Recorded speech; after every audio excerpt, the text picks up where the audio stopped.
Voilà, donc merci à tous et à toutes d'être là avec nous ce soir. Donc il s'agit d'un débat, pas d'une conférence, donc on va essayer de vous donner un maximum la parole. Il y a un micro qui tournera dans la salle, vous n'aurez qu'à lever la main et on vous donnera la parole. Et le but c'est que vous puissiez vous exprimer. Ça me ferait mal que vous ressortiez de ce débat frustré de ne pas avoir pu poser votre question. Donc le thème d'aujourd'hui, il est assez raccord avec ce que vous avez pu voir dans les rues de Paris, avec la marche des jeunes pour le climat, la marche du siècle demain, puisque le thème d'aujourd'hui c'est vélo et climat, et plus exactement vélo, changer nos villes et nos vies sans changer le climat. Voilà, pour en parler avec nous ce soir, donc de ma droite, on commence. Olivier Schneider, président de la Fédération des usagers de la bicyclette. Lorelai Limousin, donc responsable des politiques transport au réseau Action Climat. Olivier Razemont, donc journaliste, blogueur notamment vous avez un blog sur Le Monde, et auteur du pouvoir de la pédale et de Chronique impatient de la mobilité. C'est ça le dernier ? Voilà, et Valérie Masson-Delmotte, donc coprésidente du GIEC, également directrice de recherche au CEA, donc voisine sur le plateau de Saclay. Et vous me disiez tout à l'heure que vous vous déplacez en vélo électrique justement dans le coin. Donc voilà, parfait dans le thème. Et donc pour commencer, je vais vous donner, et moi, du coup, oui, effectivement, Olivier, tu as raison. Donc Louis Belenfant, donc je travaille pour l'association Mieux se déplacer à bicyclette et je suis aussi la cheville ouvrière du collectif Vélo Île-de-France dont vous avez assisté au lancement tout à l'heure. Voilà. On peut applaudir. Ouais.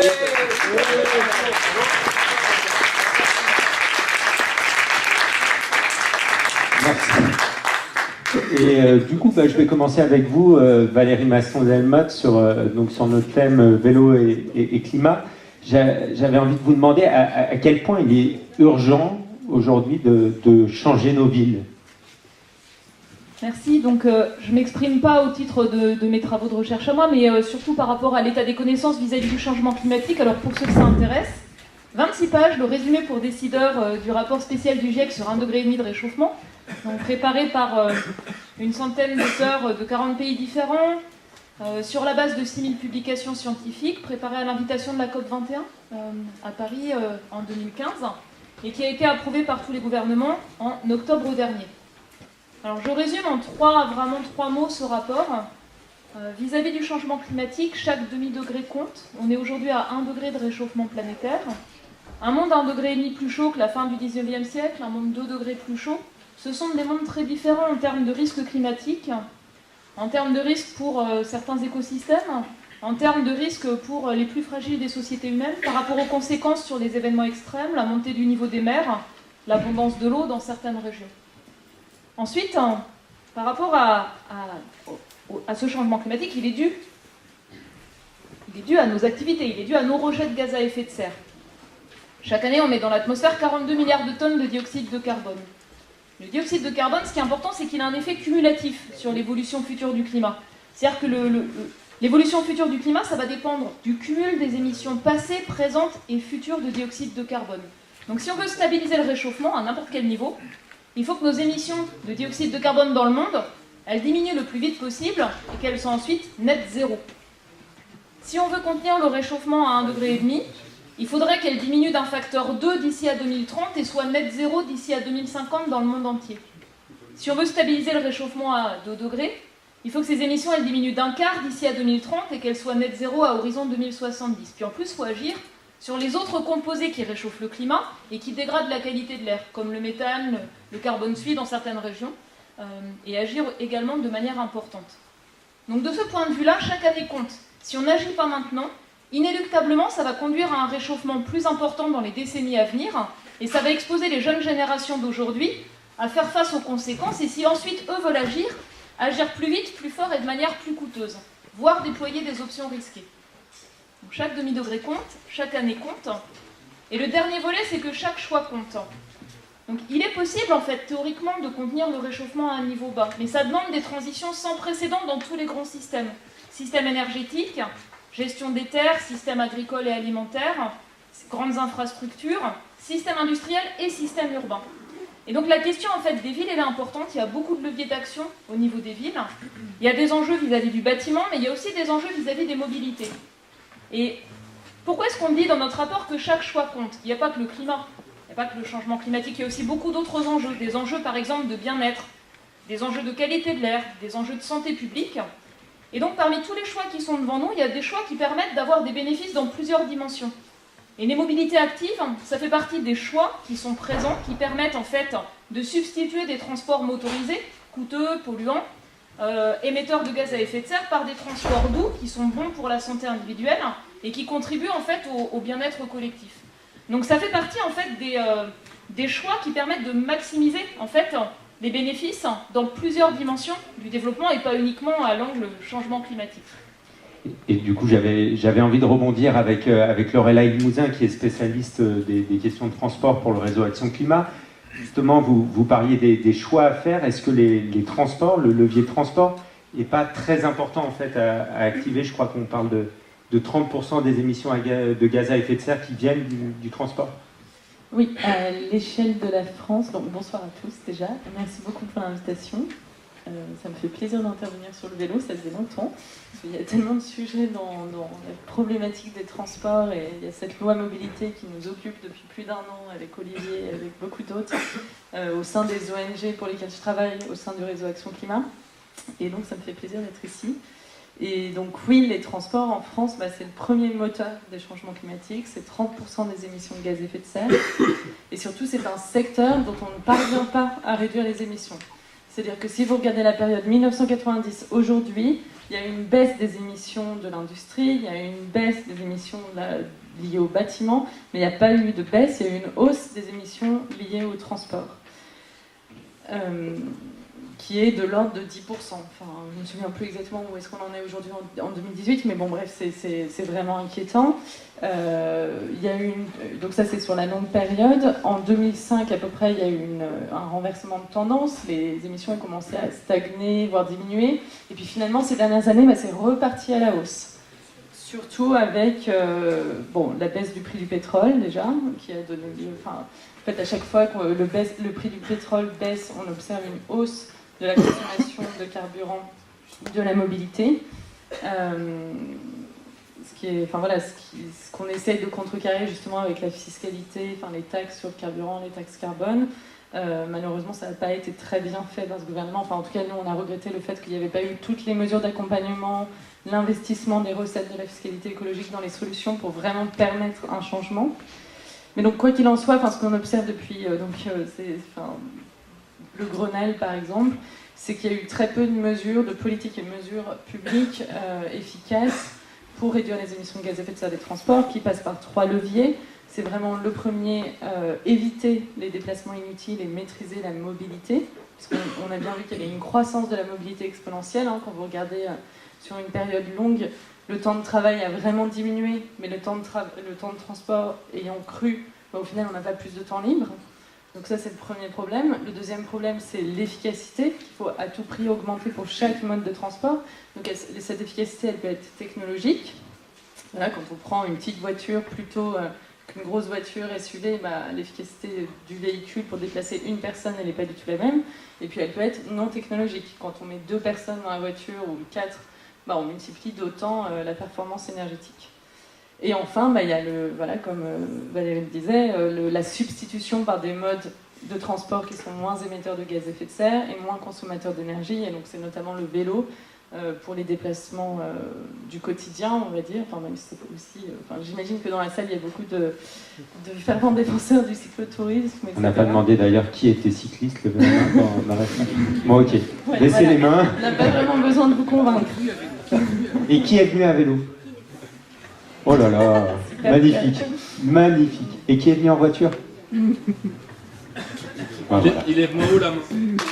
Mais ils ont quand même levé la main. Qui est venu en train plus vélo? En train plus vélo? Non, oui, il y a un terme de Bon, voilà. Merci. Et donc, peut-être juste pour finir, parce qu'on parlait donc de la neutralité carbone, ce mot un peu jargonneux qui en fait signifie qu'on doit réduire à zéro les émissions de gaz à effet de serre, donc sortir des fossiles pour les transports, ça veut vraiment dire c'est passer de pétrole, c'est passer de diesel, d'essence, etc. Et en fait le plan du gouvernement pour y arriver, ça s'appelle la stratégie nationale bas carbone, un plan à 2050. Et dans ce plan, par exemple à l'horizon 2030, il y a une multiplication par 3 de la part du vélo dans les déplacements. Donc on sait que si on veut respecter les objectifs sur le papier, il faudrait au moins faire ça. Par 4, pardon, oui, arriver à 10%. On est à 3%. Voilà, et je pense que vous êtes très bien placé pour savoir à quel point c'est difficile d'augmenter de 1% la part modale du vélo, à quel point ça veut dire maîtriser le trafic automobile, maîtriser la place de la voiture, investir dans les solutions à la fois d'aménagement, d'incitation. Donc c'est un peu le défi auquel aujourd'hui je pense que nous devons tous participer. Voilà. Merci. Et je me tourne vers vous, Olivier Razemont, pour évoquer, on vient de parler des transports, du vélo, vous avez beaucoup parlé du vélo, mais vous avez aussi parlé de l'aménagement des villes. Est-ce que, au-delà du levier transport, c'est pas tout simplement repenser la ville, qu'il faut son organisation, le bâti, la répartition des habitants? Quand on parle de ces sujets-là, en fait, les arguments s'additionnent.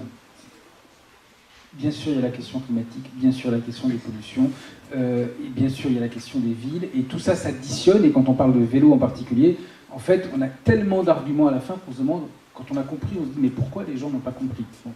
Et alors, pour parler concrètement de l'événement du jour, de ce qu'on est en train de faire, de ce que vous êtes en train de faire en Ile-de-France,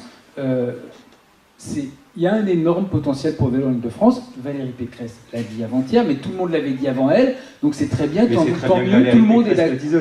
Mais exactement, tout le monde finit par être d'accord, donc c'est parfait.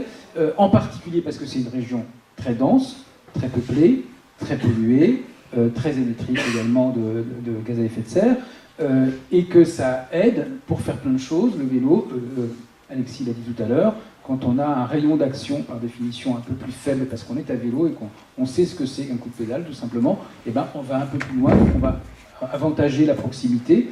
Malheureusement, on continue, y compris en Ile-de-France, on fait beaucoup dans le reste de la France, mais on fait aussi en Ile-de-France, à éparpiller les équipements un peu partout. J'ai appris tout à l'heure que l'hôpital de Lagny, par exemple, en Seine-et-Marne, avait déménagé maintenant à 7 ou 8 km de la ville de Lagny, parce que c'est Marne-la-Vallée qui est décidé, et alors qu'avant il était dans le centre de Lagny.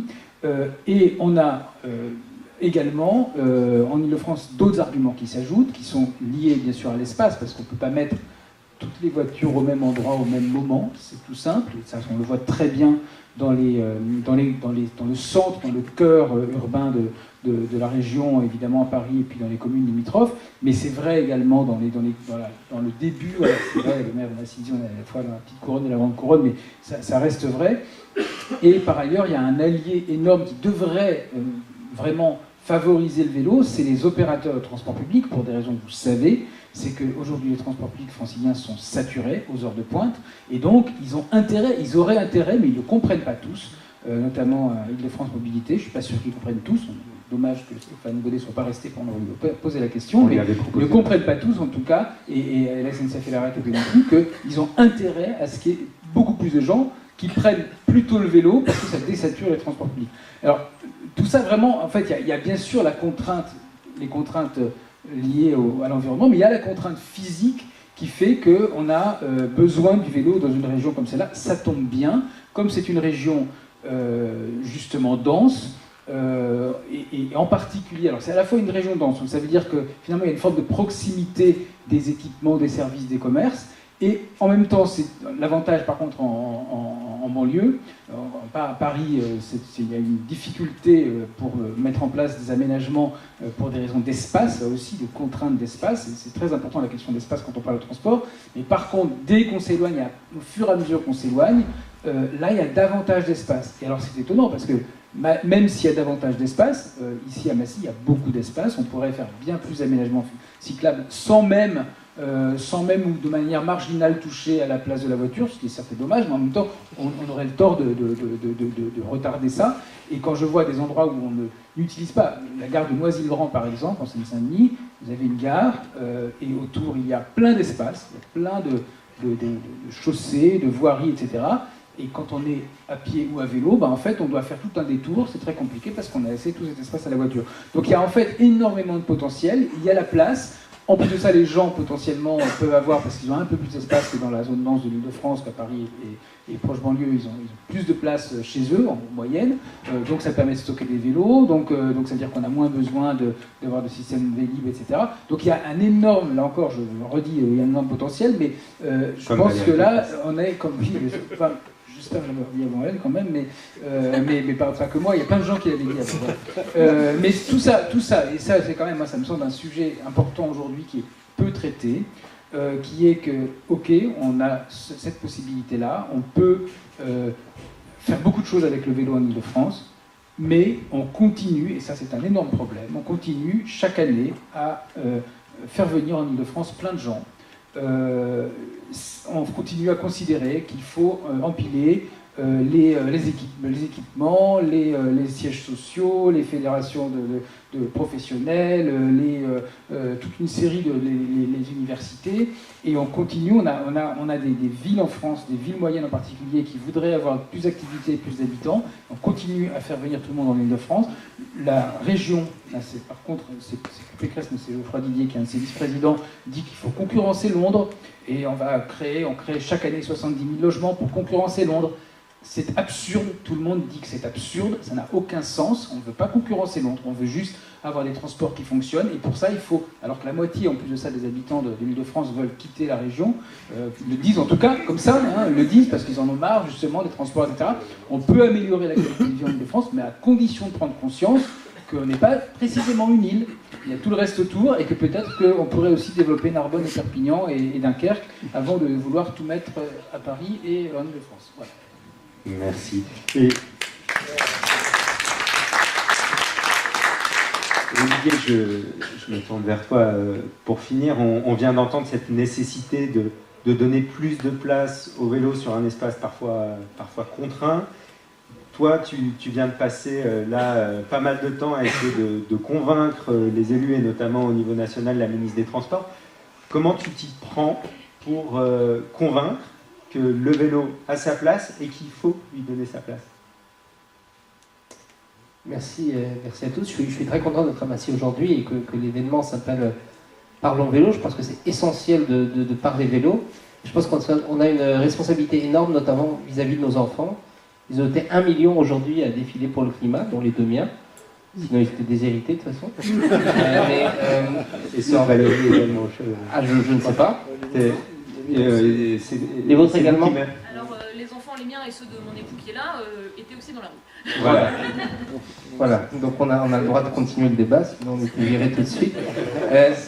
Plus sérieusement, donc comme l'ont dit les intervenants avant moi, le vélo a tellement de bénéfices et de co-bénéfices qu'il faut, quand on argumente, se limiter à ceux qui intéressent notre interlocuteur, sinon on est pris pour des fous alliés. Quand vous commencez à dire le vélo c'est bon pour la santé publique, pour le climat, pour l'économie locale, etc., à un moment on se dit, il croit qu'il a découvert la poule, enfin bref. Et donc, non mais c'est ça l'essentiel dans le lobbying, c'est de bien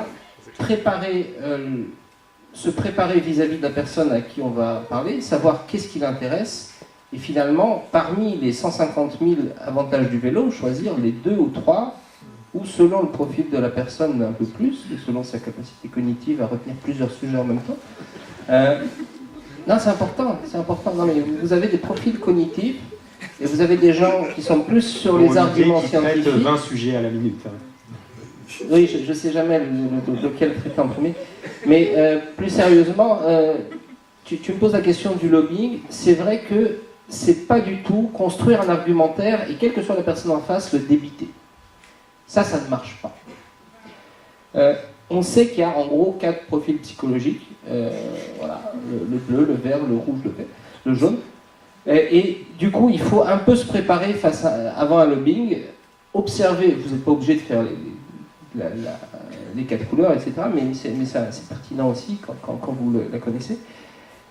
Mais en gros, l'erreur, c'est de se dire j'ai raison, donc finalement je vais réussir à convaincre la personne parce parce qu'il y a tellement de chiffres, il y a tellement d'études scientifiques. Enfin, je ne pense pas que Valérie me contredise. S'il suffisait d'avoir raison, ça ferait longtemps qu'on ne polluerait plus, qu'il n'y aurait plus d'émissions de gaz à effet de serre, qu'il n'y aurait plus d'injustice sociale, etc. Et j'en passe, et des meilleurs. Et donc, le lobbying, c'est réussir à anticiper, déjà capter l'attention, c'est-à-dire commencer à la personne, selon son profil, à lui parler de ce qu'elle a fait pour capter son attention. Si vous commencez par je, ça ne marche pas. Si vous commencez, je vous ai écouté la semaine dernière sur France Inter, j'ai trouvé très pertinent tel propos. Déjà, vous avez de l'intérêt, et ensuite, vous commencez votre propos. Et ensuite, il faut être pertinent, il faut être concis pour qu'elle retienne une seule chose. Sinon, si elle retient juste que vous êtes rigolo ou je ne sais quelle autre de vos qualités, mais pas le message, c'est-à-dire soutenir l'amendement 357 de la loi des orientations des mobilités, vous aurez passé un bon moment, mais vous aurez raté votre lobbying. D'ailleurs, j'en profite pour dire que la loi mobilité a 109 amendements qui comportent mon vélo. Donc je ne sais pas si c'est... Justement, c'est pas en termes... Sur combien? Sur 1000. Sur 1000. Donc vous imaginez 10% des amendements, 11% de la loi des amendements de la loi mobilité qui concernent le vélo. Enfin, si on revient 5 ans en arrière. Mais derrière, ce qui compte, c'est pas la quantité, c'est la qualité. C'est qu'une fois, d'une part, qu'il soit adopté, et d'autre part, qu'il soit en lien avec le sujet, là où il y a les leviers les plus forts. La vision de la FUB et celle des associations et celle, j'imagine, du collectif, c'est de participer au fait que d'ici le plus vite possible, si possible 2030, la solution vélo-déplacement est participer au changement des modes de déplacement, mais plus largement des modes de vie et des villes, de façon à ce qu'on se rencontre plus, de façon à ce qu'on émette moins de gaz à effet de serre, qu'on soit en meilleure santé, mais tout en étant épanoui. Et je pense que ça, vraiment, c'est extraordinaire. Et pour cela, on a besoin de faire du lobbying à tous les niveaux. Et c'est pour ça que je me réjouis qu'aujourd'hui soit lancé ce collectif. On a en France l'État, les régions, les départements, les intercos, la commune. Il faut absolument parler à tous ces échelons. Il faut aussi parler aux entreprises, il faut aussi parler aux grandes administrations, etc. Mais vraiment, je me réjouis du lancement de ce collectif. Parce que si on ne parle pas à tous les échelons, et si on ne leur dit pas, attendez, là, vous n'êtes pas... le département a dit autre chose, mettez-vous d'accord, parce on a besoin de ce système vélo pour que tout le monde puisse avoir le choix de se déplacer à vélo. Et quand ils auront un choix crédible, ils le feront parce que tout simplement c'est agréable, au-delà du fait que ça ne pollue pas, que ce soit bon pour la santé, que ce soit bon pour le climat. Là, vous aurez gagné. Et donc je me réjouis vraiment de la création de ce collectif.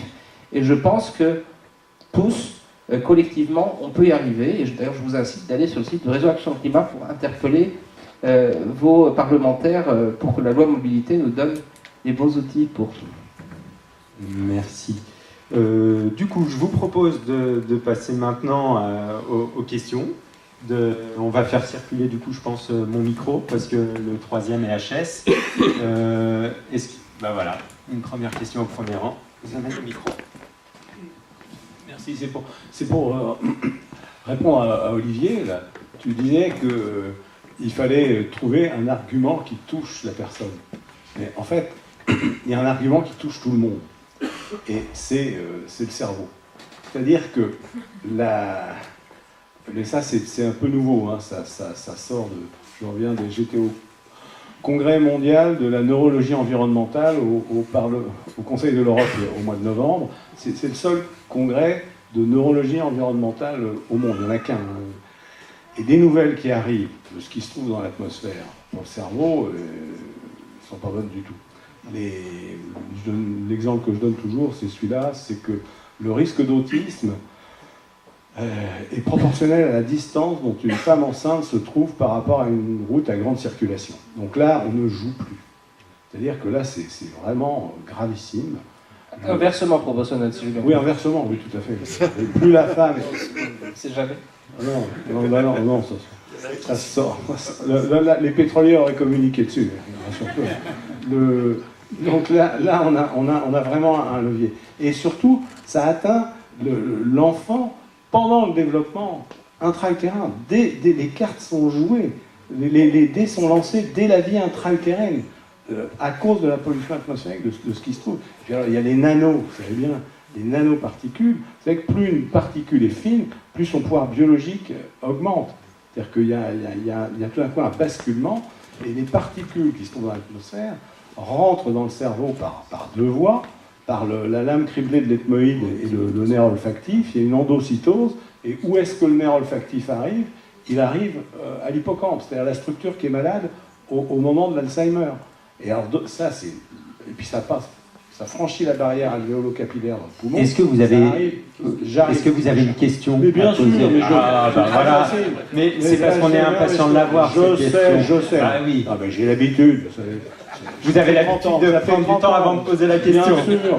D'accord. Ça fait 30 ans, mais je suis le dinosaure. On n'a pas encore l'habitude d'attendre la question. Je sais bien, mais avec les jeunes du mouvement, je suis bien obligé de me faire connaître un petit peu. Donc la question vient, il suffit de se formuler dans le sens inverse, ça marche tout de suite. Du moment qu'il y a un point d'interrogation à la fin, il y a un destinataire. Ne vous inquiétez pas.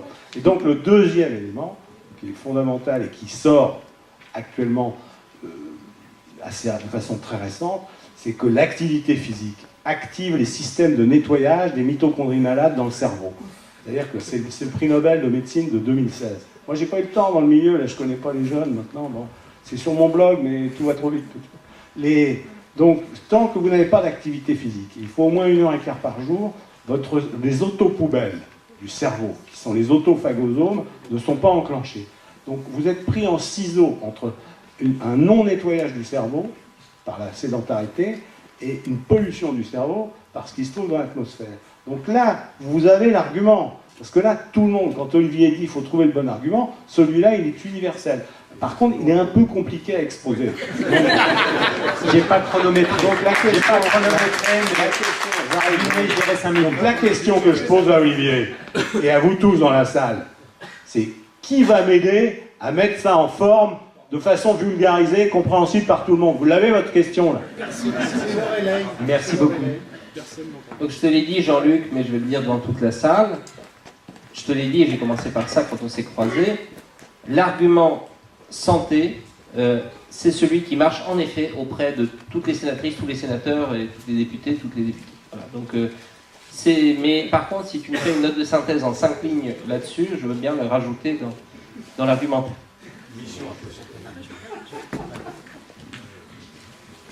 Donc, bon, moi je me suis aussi réjouie de voir le lancement de ce collectif d'associations qui a anticipé déjà les municipales, hein, même nous qui avons des salariés, etc. On est là, bon, qu'est-ce qu'on va faire déjà pour les municipales? Et en réalité, le réseau Action Climat a lancé une campagne qui s'appelle Alternative Territoriale avec Alternatiba. Et le principe, c'est vraiment de se former. Enfin, nous, on aide en fait des associations, des groupes locaux d'Alternatiba, des associations sur des thématiques qui sont liées au climat, l'alimentation, les transports, à se former aux tactiques, aux techniques de plaidoyer pour aller voir ces élus au niveau local. Donc y aller poliment avec des courriers, des propositions de politique publique, donc ça peut être sur le vélo, ça peut être sur beaucoup d'autres choses. Voilà, décliner les arguments qui font mouche chez ces interlocuteurs.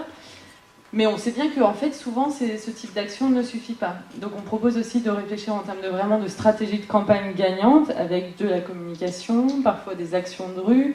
Enfin, je pense qu'aujourd'hui, on a eu la démonstration que ça avait un impact pas encore politique, hein, on verra. On peut en douter, mais bon, bref, on verra. Mais en tout cas, un impact en termes de mobilisation, tout à fait. Mais donc voilà, donc c'est vrai que...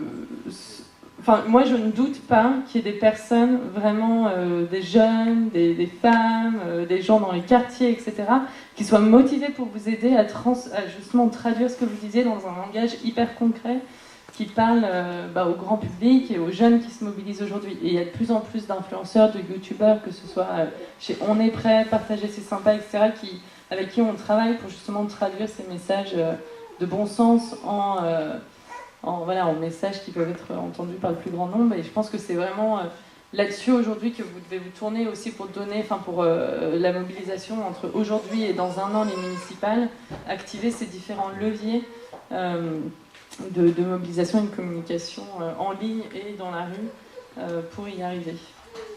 Je crois qu'on a une question. Donc je me porte volontaire pour monsieur là-bas pour l'aider à mettre en forme tout ce qu'il a dit sur le cerveau, sur l'autisme et les maladies d'Alzheimer, parce que je ne connaissais pas cette cause, alors que je reçois quand même des revues médicales qui parlent de tout ça, mais je ne savais pas ça. Juste un argument, et je vous poserai la question si vous l'utilisez. Le problème des compagnies tramway et trains, c'est qu'ils refusent officiellement les vélos aux heures de pointe. Donc quand c'est un voyageur et que nous sommes entassés comme du bétail, moi personnellement je fais 15 000 km par an de déplacement en Ile-de-France et dans toute la France, toujours avec mon vélo, dont à peu près 8 à 9 000 sur route et le reste dans les trains. Ouais. Le vélo me fait gagner 1 heure par jour, hein, pourtant je travaille à 10 km d'ici, hein, par rapport au transport en commun tout seul, train et vélo. Quand c'est un voyageur qui me dit « mais vous n'avez pas à prendre le vélo quand on est entassé comme du bétail », je dis « écoutez monsieur, sur la route vous allez dire ça aux automobilistes, ils prennent 15 mètres carrés par personne et nous avons droit à un quart de mètre carré officiellement, et en réalité beaucoup moins souvent. Ouais. Quand c'est un employé du chemin de fer ou de la RATP, je lui dis « écoutez, tout à fait d'accord avec vous, vous avez entièrement raison, il faut interdire les vélos aux heures de pointe, à condition qu'on interdise les voitures sur les routes aux heures de pointe, au moins toutes les routes sur lesquelles il passe une ligne de bus. Et dans ce cas-là, je ne serai pas sur mon vélo, je serai dans le bus. Parce que là, actuellement, des bus qui roulent à 10 à l'heure en heure de pointe, alors que le vélo, il fait 20 à l'heure, je ne peux pas me permettre. Ouais. Alors, en ce qui concerne juste un petit mot sur les pistes cyclables, la question, c'est que faites-vous pour interdire les pistes cyclables sur les trottoirs ? Ça, c'est une catastrophe. Sauf si le trottoir fait 10 ou 15 mètres de large, évidemment, ça c'est une différence. Ouais. Et interdit tous les obstacles, surtout les bordures de trottoir. Quand on passe une bordure de trottoir, même si elle fait 2 cm à 30 à l'heure, vous cassez votre vélo. Je me permets de répondre, mais si quelqu'un veut compléter. En France, on est plutôt, ça ne vous a pas échappé, dans une perspective de dénormaliser, d'enlever des normes. Le CEREMA fait des recommandations très claires, et donc ce qu'on appelle les aménagements autour de trottoirs, c'est-à-dire les pistes cyclables sur le trottoir, ne sont pas recommandés, sauf exception très rare, mais en effet, on a un vrai problème en France de bien concevoir l'espace public. Par contre, dès qu'on fait pour les voitures, là c'est bien fait. Vous êtes tous utilisateurs de voitures, ou presque, enfin, vous le constatez, c'est plutôt bien fait. Pour les vélos, pour les piétons et parfois pour les transports en commun, c'est fait souvent n'importe comment. Et donc, évidemment, on se bat pour faire appliquer ces recommandations du CEREMA, mais c'est pas facile. Mais en effet, j'incite tout le monde à interpeller les élus sur le fait qu'il existe des recommandations et que même si elles sont facultatives, ils pourraient être tenus pour responsables s'il y a des accidents notamment. Et donc, mais là-dessus, on ne peut que le déplorer. Malheureusement, actuellement, la tendance va plutôt pour créer une norme, il faut en supprimer une ou deux. Donc, c'est un équilibre comme ça. Et malheureusement, ça ne va pas ni dans le sens de régler la sédentarité, ni le climat, ni autre. Parce que si on ne se crée pas de contraintes aujourd'hui, on aura énormément plus de contraintes demain. Toute contrainte qu'on refuse aujourd'hui va créer plusieurs contraintes pour la génération future, voire nous à la retraite, quoi. Sur les vélos dans les trains, on ne peut pas mettre tous les vélos dans les trains aux heures de pointe. Je suis désolé. Aux Pays-Bas, mais Stein va nous confirmer ça. En fait, on a plutôt 2 vélos. Genre 2 vélos, ils ont un vélo qui arrive à la gare, ils prennent ensuite le vélo à la gare d'après avec OVFIX. Mais si on met tous les vélos dans les trains aux heures de pointe, tout simplement, il n'y aura plus de place pour les gens. On peut le faire. Alors, il y a des endroits où ça peut se faire pour le cyclotourisme, parce que ce n'est pas les mêmes heures, ce n'est pas les mêmes saisons. C'est pas les mêmes lignes, mais pour le RERB. Alors, par contre, effectivement, là où vous avez raison, c'est qu'on peut utiliser mieux la route. Et là, je suis désolé, c'était une promesse de Pécresse qu'elle répète en boucle tous les 6 mois depuis qu'elle est élue, ça fait maintenant 4 ans. Elle dit, sur les routes, on fait des routes parce que sur les routes, on peut mettre plein de choses. D'ailleurs, Baudet, il dit pareil. On pourrait mettre plein de choses et on ne met pas que des voitures, on met aussi des bus, de covoiturage, etc. Sauf que rien n'a été fait depuis. Depuis 4 ans, malgré toutes ces promesses, on est resté au système d'autosolisme permanent. On n'a absolument pas fait des voies, enfin c'est clair, hein, c'est assez simple, hein, faire des voies réservées, prendre une des 12 voies de la 6 là, ou une des voies, une des 3 voies de la 1, et la réserver au bus, au covoiturage, au taxi, éventuellement au VTC, je ne sais pas, à savoir. En tout cas, voilà, covoiturage à partir de 3 personnes. Vous avez dit au début 3 personnes, ils sont passés à 2, mais en fait, finalement, rien n'a été fait non plus. Et au passage, et ça, si on le fait vraiment, ça utilise effectivement les tuyaux qui existent déjà, Et des gens peuvent, à ce moment-là, il y a une contrainte, hein, c'est assez simple. Les gens qui sont sur la file, les deux files de droite et qui voient passer sur la file de gauche des voitures qui vont vite parce qu'elles sont pleines, bah, assez vite ils vont trouver quelqu'un. Là, la contrainte va faire qu'assez vite dans leur entourage, en arrivant au travail ou à domicile, pas très loin, pas forcément, peut-être en se garant, peut-être avec un parking de relais, peut-être avec le métro, peut-être avec tout ce qu'on veut, mais ils vont trouver, ou peut-être avec un vélo qu'ils ont emporté dans leur bagnole, au bout d'un moment ils vont trouver une solution. Et on met, pour contrôler ça, on met tout simplement des forces de l'ordre tous les matins pendant une semaine, toutes les semaines pendant un mois, tous les mois pendant un an, et puis la question est réglée parce que les gens savent que si ils sont pas seuls dans leur voiture, qui sont seuls dans leur voiture, pardon, ou qui sont seulement à deux alors qu'il faut être trois sur la voie de covoiturage, ben ils savent qu'ils auront une amende. Donc voilà, les solutions sont possibles. Évidemment, juridiquement, c'est beaucoup plus compliqué. Enfin, je compte sur Olivier Schneider pour faire du lobby pour ce genre de truc.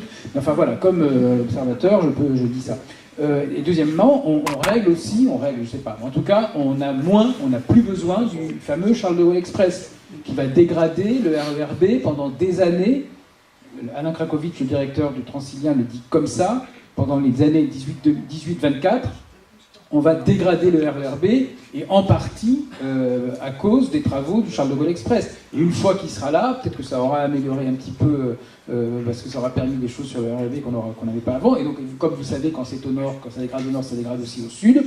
Et donc là, en décidant que les gens ne passent, on fait plus cette voie spéciale pour aller à Roissy depuis Paris, qui va servir à 17 000 personnes par jour, alors que le RERB c'est 900 000, et bien là, on a une possibilité en passant par la route, en utilisant la route. Après tout, les gens qui veulent absolument être vite à Paris, qui sont des gens d'affaires très importants, et bien très bien, ils prennent la route. Il y a tout un tas de possibilités de prendre la route aujourd'hui, et là, on a une possibilité, mais utilisons les routes mieux. Par contre, je confirme, on ne peut pas mettre tous les vélos dans les trains aux heures de pointe.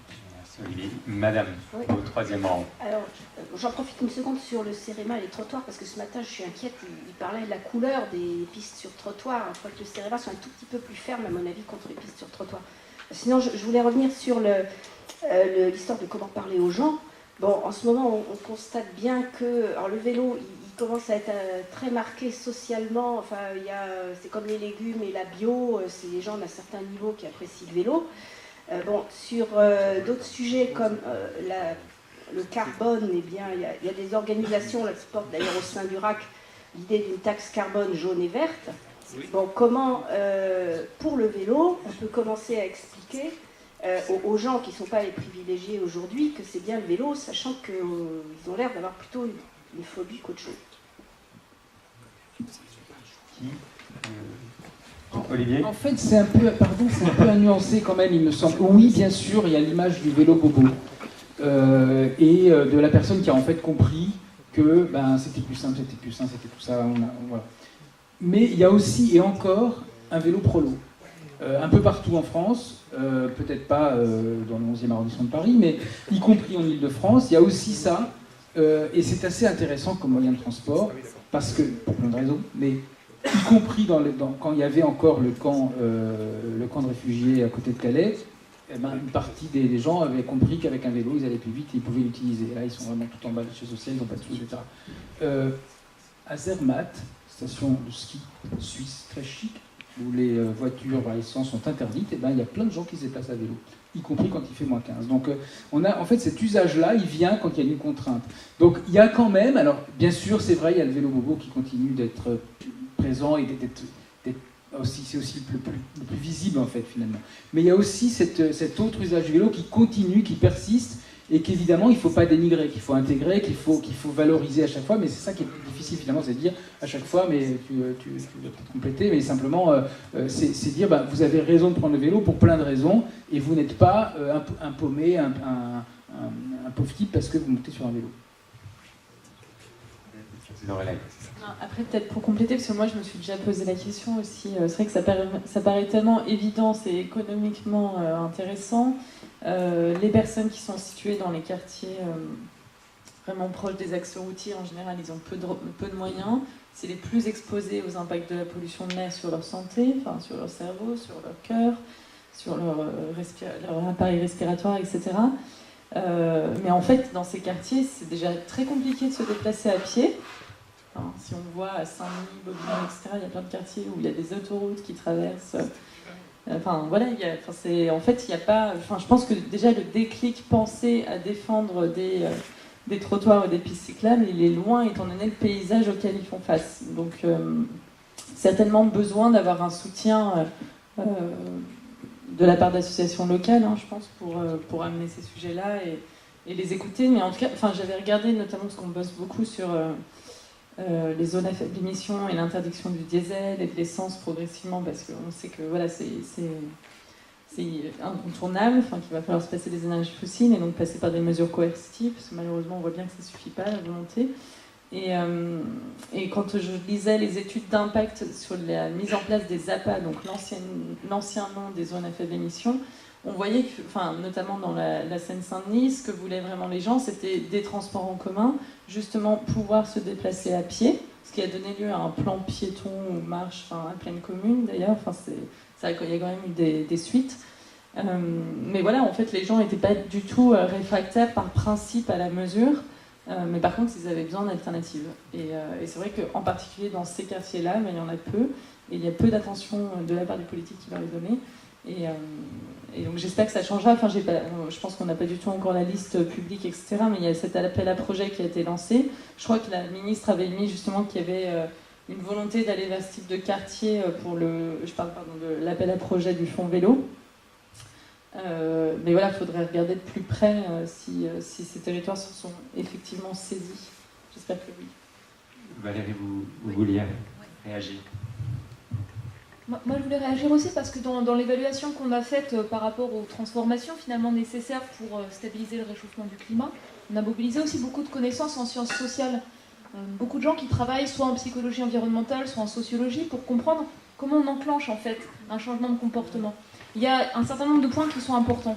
Je veux juste en souligner deux. Le premier, c'est l'importance de l'action collective. Vous êtes là pour ça, je pense. Vous faites partie d'associations, vous n'êtes pas seul, isolé, finalement, à essayer de soulever des montagnes et puis en s'épuisant. Donc il y a cette dimension-là qui est importante. Et donc, ce qui est montré pour tous les aspects en fait, de transformation, de mode de vie, de comportement, c'est cette dimension collective qui est essentielle. Parce que ça vous renvoie dans votre cercle amical, dans votre cercle de loisirs, dans votre cercle professionnel, un signal positif quand vous essayez, même des fois quand ça ne marche pas, parce qu'on apprend des erreurs, c'est important, et la fierté à faire ensemble. Donc ça, c'est un point qui est extrêmement important. Et le deuxième point sur lequel je veux insister, c'est l'éducation. J'avais posé la question il y a longtemps à des collègues allemands et à des collègues suisses pour comprendre comment ça se faisait qu'en Suisse ou en Allemagne, il y a autant de gens adultes qui se déplacent à vélo. Ils m'avaient dit, c'est simple, nous on va à l'école à vélo. Quand on commence petit, on continue. Donc il y a une question, à mon avis, assez essentielle sur les transports scolaires. Donc les municipalités, là où j'habite, Villejust, en fait, on met en place des solutions pour des distances assez faibles de transport en bus. Je pense que c'est très coûteux, en réalité. On apprend aux jeunes, en fait, que l'indépendance, quelque part, le début de l'autonomie, c'est le transport en bus. Et quand ils sont un peu plus âgés, ils ont la carte Navigo, c'est la liberté, en fait, quelque part. C'est pas en région parisienne le permis de conduire, c'est vraiment les transports en commun. Comment est-ce qu'on peut faire pour aider, tout petit, dès le plus jeune âge, à associer l'émancipation, l'autonomie au transport en vélo de manière sécurisée? J'ai vu un tas d'initiatives. J'ai vu des systèmes en fait de vélo-bus, des machins électriques là avec un animateur. Ça a l'air assez bon marché. Pour nous, par exemple, typiquement là où j'habite, ça conviendrait très bien.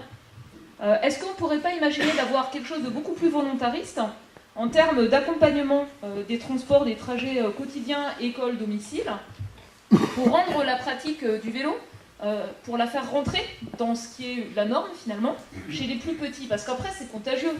Quand on le fait, on a plaisir à le faire, on entraîne les familles, ça devient une habitude. Je précise que dans le collectif, on a une association, un Vélo Sud 77 à Montreux-Fautionne. Ça fait 3 ans qu'elle a mis en place un vélobus avec les enfants de la commune et ça cartonne. Et chaque année, c'est reconduit et ils ne pensaient pas au départ que ça prendrait comme ça. Et là maintenant, c'est la mairie qui est demandeuse, qui vient les chercher et qui tient à ce que ça continue.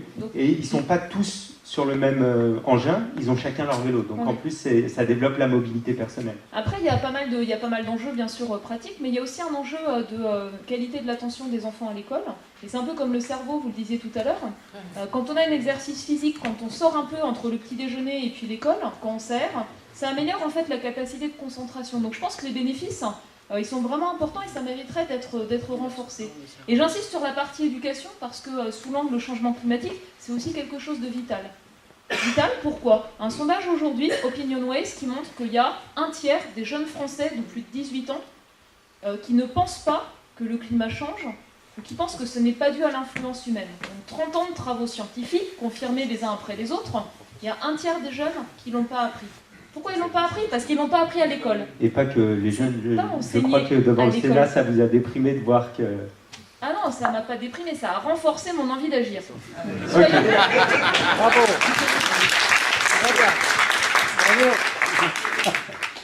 Donc ça n'est pas enseigné dans les nouveaux programmes de collège. La France, pays hôte de l'accord de Paris, article 12, l'éducation, renforcer l'éducation au changement climatique. On a mis en place des nouveaux programmes de collège. Avant, ils apprenaient l'effet de serre, ils ne l'apprennent plus. Nouveau programme de lycée, seconde, première, il y a quelque chose de très bien sur la biodiversité qui n'était pas là. Il n'y a rien sur le changement climatique, l'influence de l'homme, l'image d'ensemble qui permet d'avoir des repères pour comprendre. On parlait de la qualité de l'air. Il y a 0 dans les programmes scolaires sur la partie qualité de l'air, de l'école primaire à la terminale. À l'arrache, il y aura certainement un thème dans le tronc commun de sciences, en terminale uniquement de classe générale, sous l'angle énergie, climat, ce qui est très bien, en terminale à 18 ans.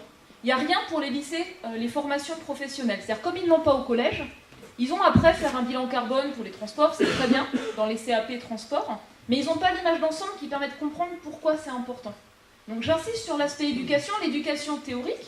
C'est important de transmettre les connaissances, avoir des repères comme citoyens, avoir des repères pour la santé et l'environnement, mais c'est aussi important par l'éducation pratique, l'éducation à pratiquer le vélo, typiquement. Ça me semble vraiment quelque chose à renforcer et à pousser très fort. Merci, Jacques. Oui, je m'excuse de prendre la parole, mais moi, ce débat m'intéresse plus d'ailleurs que celui auquel je participais tout à l'heure. Je pense que ce débat collectif. Oui, non, que l'intervention des élus, de nos élus, je pense que les prises de parole sont meilleures ici. Donc c'est pour ça que je suis resté, ça m'intéresse beaucoup. Je voudrais vraiment remercier. Je pense remercier la FUB, Olivier Schneider, RAC. Lorla Limousin et Olivier pour tout le boulot, et madame, vous ne connaissez pas, mais vraiment c'est passionnant ce que vous dites. Et je pense que, moi ce que je vois dans la réflexion sur l'aménagement et les déplacements en France, à l'occasion de la LOM, vous avez monté un lobbying et monté un pouvoir d'influence, la loi d'orientation des mobilités, qui est vraiment quelque chose de majeur, qu'il faut pas perdre. Et tout ce que moi on est d'accord, mais ma formation politique est d'accord avec 100% de ce que vous dites, et ça va jusqu'à porter une vision de l'aménagement de la France qui est à mon avis essentielle. C'est Olivier qui en a parlé. Et ma question, c'était de dire, est-ce que vous allez au-delà de la LOM, qui est un moment important, continuer à porter ces visions à chaque moment de décisions, d'institutions, et moi je pense vraiment les projets de loi de finances, les projets de loi de finances rectificatifs, il y en a quand même 3 par an, et apporter autant d'amendements, de choses, de prise de position publique, de harcèlement, je dirais, du politique, et aussi, mais dans le bon sens, et que vous avez très bien réussi là, et aussi de proposer aussi à toutes les institutions qui, de fait, ont du pouvoir. Et je donne l'exemple en Ile-de-France, et Ile-de-France Mobilité, la RATP, mais aussi la SNCF, et ça peut être dans toutes les régions.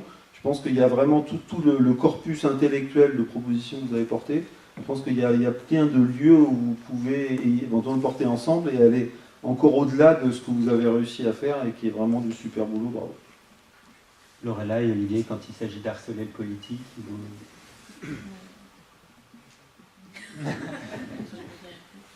Donc la réponse aux questions de Jacques, c'est oui. Et je me permets de faire 2 courts commentaires sur ce qui a été dit avant, mais je vais laisser Lorella développer mon oui. C'est première chose sur ce que vous disiez sur les 15 mètres carrés en voiture qu'on me laisse faire et créer des embouteillages alors que je ne peux pas. C'est scandaleux. Les Pays-Bas viennent de débattre sur le fait d'interdire les liaisons aériennes carrément là où la liaison ferroviaire est plus courte. Il faut ouvrir le débat sur les heures de pointe. C'est au-delà, même si c'était des voitures autonomes et électriques, c'est vrai que la consommation d'espace est incroyable, et interdire tout un tas de choses, mais autoriser ça aux heures de pointe, c'est ahurissant. Voilà.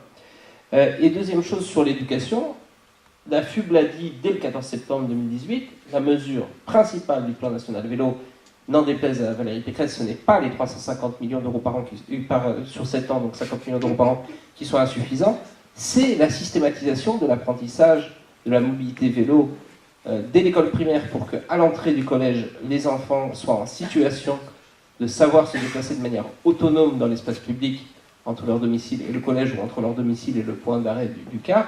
Je rappelle que les transports scolaires, ça coûte en moyenne 1 000 € par enfant, enfin, donc c'est quand même, c'est pas négligeable. Et en plus, en effet, la première heure ne sert à rien s'ils n'ont pas fait d'activité physique. Donc il y a vraiment un enjeu majeur là-dessus. Et donc, évidemment, il ne suffit pas d'apprendre à ses enfants de faire du vélo si les parents ont la trouille de les laisser faire du vélo. Mais quand on voit aujourd'hui la mobilisation de ce million d'enfants ou de jeunes dans le monde entier, on se dit, ils veulent faire, donc c'est à nous de créer le système vélo pour qu'ils puissent faire. On va leur apprendre, mais il faut aussi laisser les parents faire, donc il faut créer des infrastructures. Et vraiment la leçon retenue du baromètre des villes cyclables qu'on a fait en 2017, c'est qu'aujourd'hui, d'une part, les gens sont prêts à faire du vélo, mais à condition qu'il y ait des aménagements, et que 90% des répondantes et des répondants nous disent, mais aujourd'hui, pour les personnes âgées et les enfants, les deux catégories les plus touchées par la sédentarité, les conditions ne sont pas réunies pour circuler à vélo en toute sécurité. On veut bien sauver le climat, on veut bien être en bonne santé, mais pas à condition de risquer sa sécurité. Sur le lobbying, en fait, on n'a pas attendu la loi mobilité pour faire du lobbying, plaidoyer, et je me rappelle même, il y a 2-3 ans, là, juste avant les élections présidentielles, il y avait des pics de pollution à répétition à Paris, et pas seulement. On ne voyait même plus la Tour Eiffel. Enfin bref, et donc comme on critiquait beaucoup le gouvernement qui ne faisait rien dans les médias, Ségolène Royal nous a reçus avec son cabinet, et là on a demandé le bonus pour le vélo à assistance électrique. Et vraiment, enfin, j'imagine que vous vous souvenez de son discours sur le vélo, Ségolène Royal, le vélo c'est dangereux, c'est bobo, enfin bref. C'était vraiment pas gagné, mais on a réussi à la faire changer d'avis, et c'est finalement son gouvernement qui a créé ce bonus qui ensuite a été un peu abandonné, quoi. Et enfin bref, tout ça pour 100. Il y a eu 100 aides attribuées l'année dernière. Voilà, on est passé de quoi 150 000 à 100. C'est moins 99,99 comme les produits nettoyants et tout. En tout cas, c'est la preuve qu'en fait, on peut faire changer la vie, les élus locaux. Et donc, quand on nous dit non à une demande au début d'un plaidoyer, enfin d'une campagne, en fait, il ne faut pas lâcher, quoi. Enfin, on peut continuer, revenir avec de nouveaux arguments, avec des alliés. Et puis, en matière de vélo, enfin, on a souligné tous les arguments, mais on a pu faire des rendez-vous, des courriers avec des Decathlon, des acteurs de la santé, des médecins, bientôt les acteurs de défense des enfants. Enfin, il y a plein d'alliances possibles et gagnantes sur ce sujet. Et c'est vrai qu'on a connu la même situation avec Elisabeth Borne. Elle nous avait dit que le fonds vélo, ce ne serait pas possible. Jamais. Enfin, il n'y avait pas de moyen avec ce gouvernement. Donc ça nous a pris 1 an de les convaincre, mais ça a été possible. Et évidemment qu'on n'arrêtera pas après la LOM, parce qu'on voit bien à quel point les législations ne sont en fait pas mises en œuvre, pas respectées, qu'elles peuvent être détricotées. Ce qui se passe avec la loi de transition énergétique aujourd'hui, c'est quand même déplorable sur le mix électrique, etc. Donc je pense qu'on on restera là à la fois pour augmenter les budgets, parce que là ils vont être épuisés en 5 minutes. Le budget du fonds vélo, il y a déjà 350 demandes de territoire, de candidatures. Enfin beaucoup en tout cas. J'ai vu passer ça sur les réseaux sociaux. Mais voilà, on sera là, on est en effet mobilisé sur les lois de finances. Je ne sais pas si on fera le même système, parce que là on vient de lancer cet outil d'interpellation. Vous pouvez directement écrire à votre sénateur sur la loi mobilité, mais clairement on voit que ces dispositifs les touchent et parfois les poussent à déposer des amendements, à voter en faveur des propositions qu'on fait pour l'environnement, etc. Donc on réfléchira, on continuera à se mobiliser. Franck-Olivier. Oui, alors moi je voulais juste rebondir sur la pollution de l'air et l'éducation, puisque je m'occupe d'une association qui s'appelle Respire. Et donc nous sortons la carte de la pollution de l'air des écoles en Île-de-France dans 15 jours. Et on se dit que ça devrait quand même mobiliser un peu les parents des enfants déjà. Et donc on a un certain nombre de recommandations, dont les vélobus, l'interdiction de circuler autour des écoles en voiture, etc. Bon, après ça reste des recommandations évidemment. Les voies vertes sur le périphérique, sur les autoroutes, etc. Et je pense que, on est dans les mêmes combats évidemment, c'est d'évacuer le plus vite possible les véhicules thermiques de nos villes déjà, et puis de respirer un air plus sain. Voilà, donc je vous invite à suivre un peu l'actualité. Je pense que vous allez en entendre parler. La presse est un peu à cran, donc voilà, ils nous attendent. Merci. Il y avait Benoît tout au fond.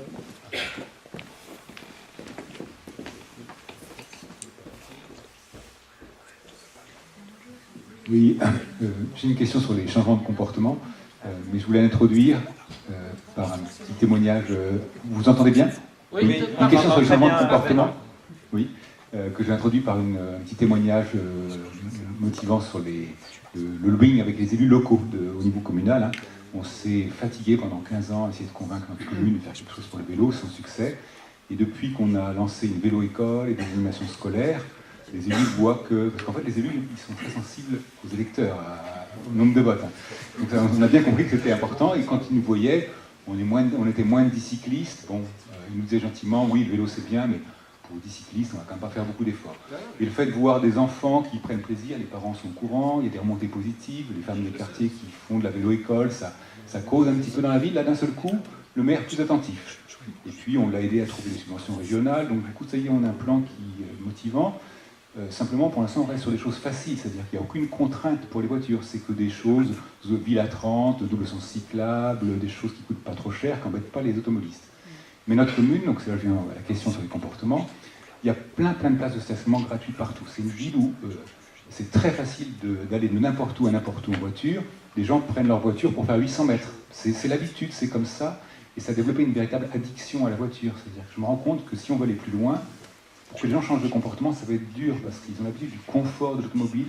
On va au cinéma en vélo, en voiture, on revient en voiture le soir. Aller en vélo, c'est prendre le vélo la nuit, le froid, etc. Et il y a un tas de petits exemples comme ça où je me dis, quand je discute, les gens, le vélo c'est bien, mais ne m'obligez pas à changer, quoi. Donc comment est-ce qu'on peut franchir une étape? Parce que la prochaine étape, il faudra supprimer un peu de stationnement, si on veut faire des bons aménagements, récupérer les 4 voies pour faire des 2 voies. Enfin, on aura des choses plus dures en face de nous. Il faudra que les gens acceptent des contraintes. Donc comment est-ce qu'on peut, soit par les élus, soit en direct, faire changer des comportements un peu addictifs? C'est quelle ville? Il y en a plein des comme ça. Non, je sais qu'il y en a plein, mais ça m'intéresse. Rissorangis, Grande Couronne, près des Bries. En fait, là, il va falloir faire venir Jean-Luc Saladin. Il va venir vous expliquer, il va venir expliquer aux gens que s'ils restent dans la voiture, ils n'arriveront pas à aérer leur cerveau, je sais de résumer, hein, mais c'est un peu ça, quoi. Et que si, en plus de ça, il y a la pollution des autres, ça va être une catastrophe pour eux, pour leurs enfants, etc., leur descendance. Non, mais sans blague, il y a tellement d'arguments qui s'additionnent. Alors, il y a ceux-là, mais il y en a... Oui, mais en fait... Jamais on arrive à... En fait, c'est ça le problème, c'est qu'une fois qu'on a compris ce sujet, et moi j'ai vu des élus changer. En 2014, il y a eu une vague bleue, elle aurait pu être d'ailleurs dans le sens. Moi, je trouve que ça a été bleu, et plein de verts, un peu partout en France, de Béthune à Bergerac, de Auray à Mulhouse, à Belfort, etc., qui ont dit la voiture c'est moderne, le maire de Béthune l'a dit comme ça, la voiture c'est moderne, c'est notre siècle, on va supprimer des places de supprimer des endroits piétons pour remettre des voitures sur la grande place de Béthune, on va supprimer les pistes cyclables, on va faire le stationnement gratuit partout dans toute la France. Il y a eu comme ça une trentaine de villes qui ont fait ça, qui ont remis la voiture. En fait, personne n'avait vraiment enlevé d'ailleurs au passage la voiture, mais ils ont dit on a trop contraint la voiture. Bon, tu parles, il y avait 3 rues piétonnes, bon, et voilà. Et en fait, des élus qui pensaient ça, à Angers par exemple, c'était le credo du nouveau maire, Christophe Béchu. J'ai rencontré un des adjoints. Olivier connaît le maire directement, moi je connais que l'adjoint, qui me dit, dans un premier temps, lui il disait quand même remettre la voiture partout, alors qu'on avait quand même un peu fait quelques pistes, un peu fait quelques trottoirs, etc. C'est quand même un peu dommage. Il a essayé de convaincre, et puis un beau jour, au bout de 3 ans, le maire a compris qu'en fait, et ça c'était lié, mais comme tous les arguments s'additionnent, ça marchait, là c'est cet argument-là qui a marché, c'était on va remettre des parkings gratuits et tout ça parce que vous comprenez, pour le commerce c'est très important. Puis en fait, au bout de 3 ans, il s'est aperçu que ça ne marchait pas. Il s'est aperçu qu'en fait, il y avait plein de gens à pied dans sa ville, que c'était quand même beaucoup plus agréable parce que dans un patrimoine comme une belle ville de France, il vaut mieux avoir des gens à pied, c'est plus agréable, on voit la ville, on vient pour ça en ville. Il s'est dit qu'après tout, le vélo, ça pouvait fonctionner, et donc il a changé d'avis. Et d'ailleurs, c'est à Angers qu'a été présenté le plan vélo, par ailleurs, au mois de septembre. Et si j'ai bien compris, le maire a effectivement compris, alors il n'est pas forcément allé beaucoup plus loin pour l'instant, mais enfin, il a compris que c'était un sujet. Il y a plein de villes comme ça. La maire de Montbéliard, pareil, elle est arrivée en disant Montbéliard, il y a 25 000 habitants. Franchement, il y a des parkings absolument partout. Mais là, au début, elle est arrivée en disant qu'il faut davantage de parkings, il faut les faire gratuits et tout ça. Puis en fait, maintenant, son discours public, c'est de dire en fait, il y a beaucoup de parkings, on n'en a pas du tout besoin en plus, et donc on a besoin au contraire de piétoniser, etc. Même chose à Béthune, donc, même chose, j'avais noté plein de villes, à Pau. Alors là, il est arrivé Bayrou, on m'a raconté, les gens il est arrivé en disant il faut supprimer les bornes là, qui permettent qui interdisent de rentrer en ville en voiture. On va toutes les rues piétonnes, il faut qu'on puisse venir en voiture parce que là le commerce va tellement mal qu'il faut absolument faire venir toutes les voitures. Alors, les services qui étaient hérités du maire d'avant, on dit non, attendez, non, enfin est-ce qu'il peut, Bayrou il veut son truc, bon. Et puis au bout de quelques temps, il a compris que ça marchait pas. Et donc en fait là, au début il voulait surtout pas, il y avait des bus, il y avait qu'un réseau de bus pour les, comme on dit, les pauvres, les jeunes, les vieux, et puis c'est tout. Et là maintenant, il va inaugurer un nouveau bus à haut niveau de service avec son couloir réservé, à hydrogène, tout ça, il en est super fier, il en parle tout le temps. Et il a changé la vie en fait. Alors évidemment, ça suffit pas. Parce que, alors, je suis désolé, j'ai pas exactement d'exemple en Ile-de-France, mais il doit y en avoir aussi qui ont pu changer, mais je sais pas. Olivier Nicombert me dira peut-être ce qui se passe à Clamart, mais en fait, simplement, ce qui est intéressant, c'est qu'ils évoluent parce qu'il y a des contraintes physiques. À un moment, il y a un élément, il y a un déclic qui fait que, ah oui, tiens, finalement, c'est pas si bête, etc. Mais il faut que ça vienne d'eux, en fait. Bien sûr, il peut y avoir tous les arguments du monde autour, mais quand ça vient d'eux, et ben là, ils ont compris, et là, ils sont plus intelligents que les autres, ils ont compris tout. Donc je pense que ça peut jouer. Malheureusement, on a vu récemment, et je le dis comme ça, qu'il suffisait d'avoir 200 000 personnes sur des ronds-points pour annuler tout un tas de trucs qui avaient été prévus auparavant. Donc en fait, les élus ne suffisent pas. Donc il faut convaincre tout le monde. Et donc, malheureusement, on n'est pas non plus à l'abri de ce type de populisme automobile. Oui, pour la conviction, c'est un rappel qui a été fait par d'autres, par Jean-Luc Saladin et par mon voisin de devant. On fait face actuellement à la pire catastrophe sanitaire qu'il y ait jamais eu en France. L'amiante, le Mediator, c'est rien d'à côté. Donc ma question, elle est simple, elle s'adresse plutôt à Loreley en tant que pilote du RAC. Je pense que c'est vous qui avez les contacts pour faire ce travail, pour justement montrer avec les éléments qui sont dits par les uns et les autres, que les très fines poussières diesel pénètrent profondément dans le corps et atteignent. Alors, Jean-Luc Saladin vient nous parler du cerveau, on sait que c'est la même chose pour le cœur, et ça entraîne des crises cardiaques, des AVC, etc. Tout ça, c'est établi. Et justement, je pense qu'il faudrait que ça atteigne un niveau comme celui qui avait été fait, donc je crois que c'est fin 2017 avec l'ouvrage Les villes respirent, faire quelque chose d'équivalent pour dire attention là, il faut y aller parce que il est grand temps, ne serait-ce que sur le plan sanitaire, qui pourrait d'ailleurs s'additionner là. Donc Olivier pourrait apporter sa pièce sur les risques de la sédentarité.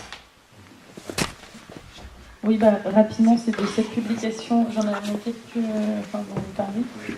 quelques exemplaires, et on vient de faire justement une version courte parce que voilà, je crois qu'on a tous beaucoup de choses à lire, et donc, notamment pour aider les associations locales à faire passer ces messages auprès de leurs interlocuteurs, qu'ils soient publics, grand public, politiques.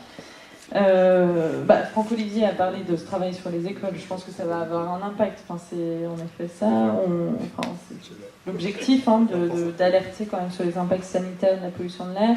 On est aussi en train de travailler avec la Ligue contre le cancer, ce qui est très nouveau, pour faire justement ce type de brochure, mais avec eux, pour qu'on puisse, que eux-mêmes, en fait, les acteurs de la santé, via notamment les comités locaux de la Ligue contre le cancer, puissent aller voir les maires pour mettre en place des zones sans pollution, enfin des villes plus respirables. Voilà, Greenpeace a aussi lancé UNICEF. Ouais, UNICEF, on travaille avec UNICEF sur les impacts sur les enfants. Bon, je ne vais pas faire tout le programme, mais en tout cas, c'est clair qu'on a bien vu que la santé, c'était finalement un argument qui mobilisait énormément, et on espère que ça va produire ses effets. Parce que c'est vraiment... Enfin, après, il faut se rendre compte voilà, on l'a vu avec le mouvement des Gilets jaunes, du coût politique aussi des actions qui visent à limiter la place de la voiture. Certes, il y a des changements dans la mentalité de certains élus, mais quand même, c'est difficile de faire accepter qu'un élu va mettre en place des interdictions, des péages urbains, etc. Donc ça, je pense qu'il faut qu'on le garde en tête. Oui. Au niveau international, il y a aussi en fait des programmes en cours qui relient l'Organisation mondiale de la santé, l'Organisation météorologique mondiale, justement pour analyser ensemble les bénéfices à agir vis-à-vis de la qualité de l'air et en termes de santé publique. Et je pense que la parole des médecins a beaucoup de poids.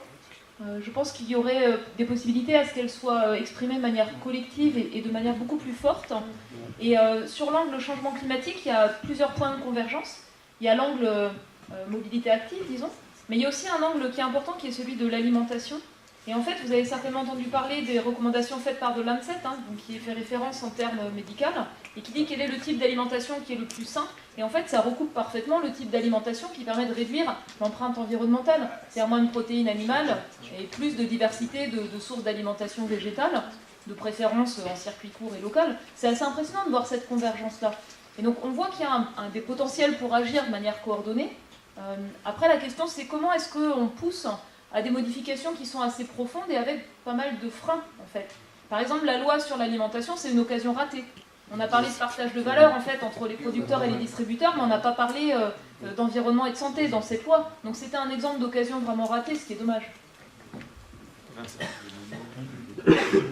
C'est une question pour vous quatre qui êtes plutôt au contact de décideurs, d'élus, de gens qui peuvent vraiment changer les choses. En fait, moi j'aimerais bien comprendre comment ils fonctionnent et pourquoi ils ne font pas ce qu'ils devraient faire. C'est-à-dire quels sont les mécanismes de pouvoir derrière. Enfin, je suis assez jeune et innocent, je ne suis pas du tout au contact de ces gens-là. Je suis membre d'une association, mais moi je n'ai même pas accès au maire de la commune, donc voilà, je ne connais pas ces gens.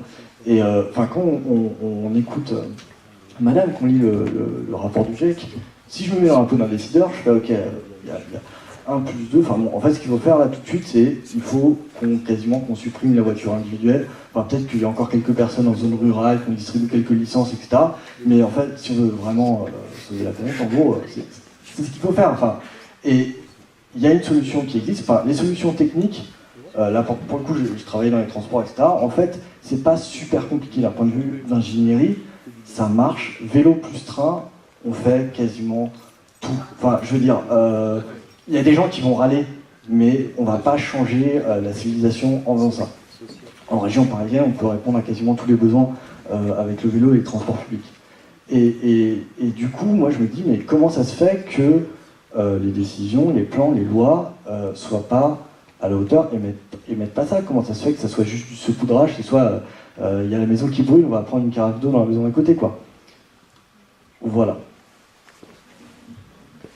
Donc, comme je vous l'indiquais un peu tout à l'heure, dans le BABA du lobbyiste, c'est en effet, à chaque personne, il y a un message différent qui fonctionne.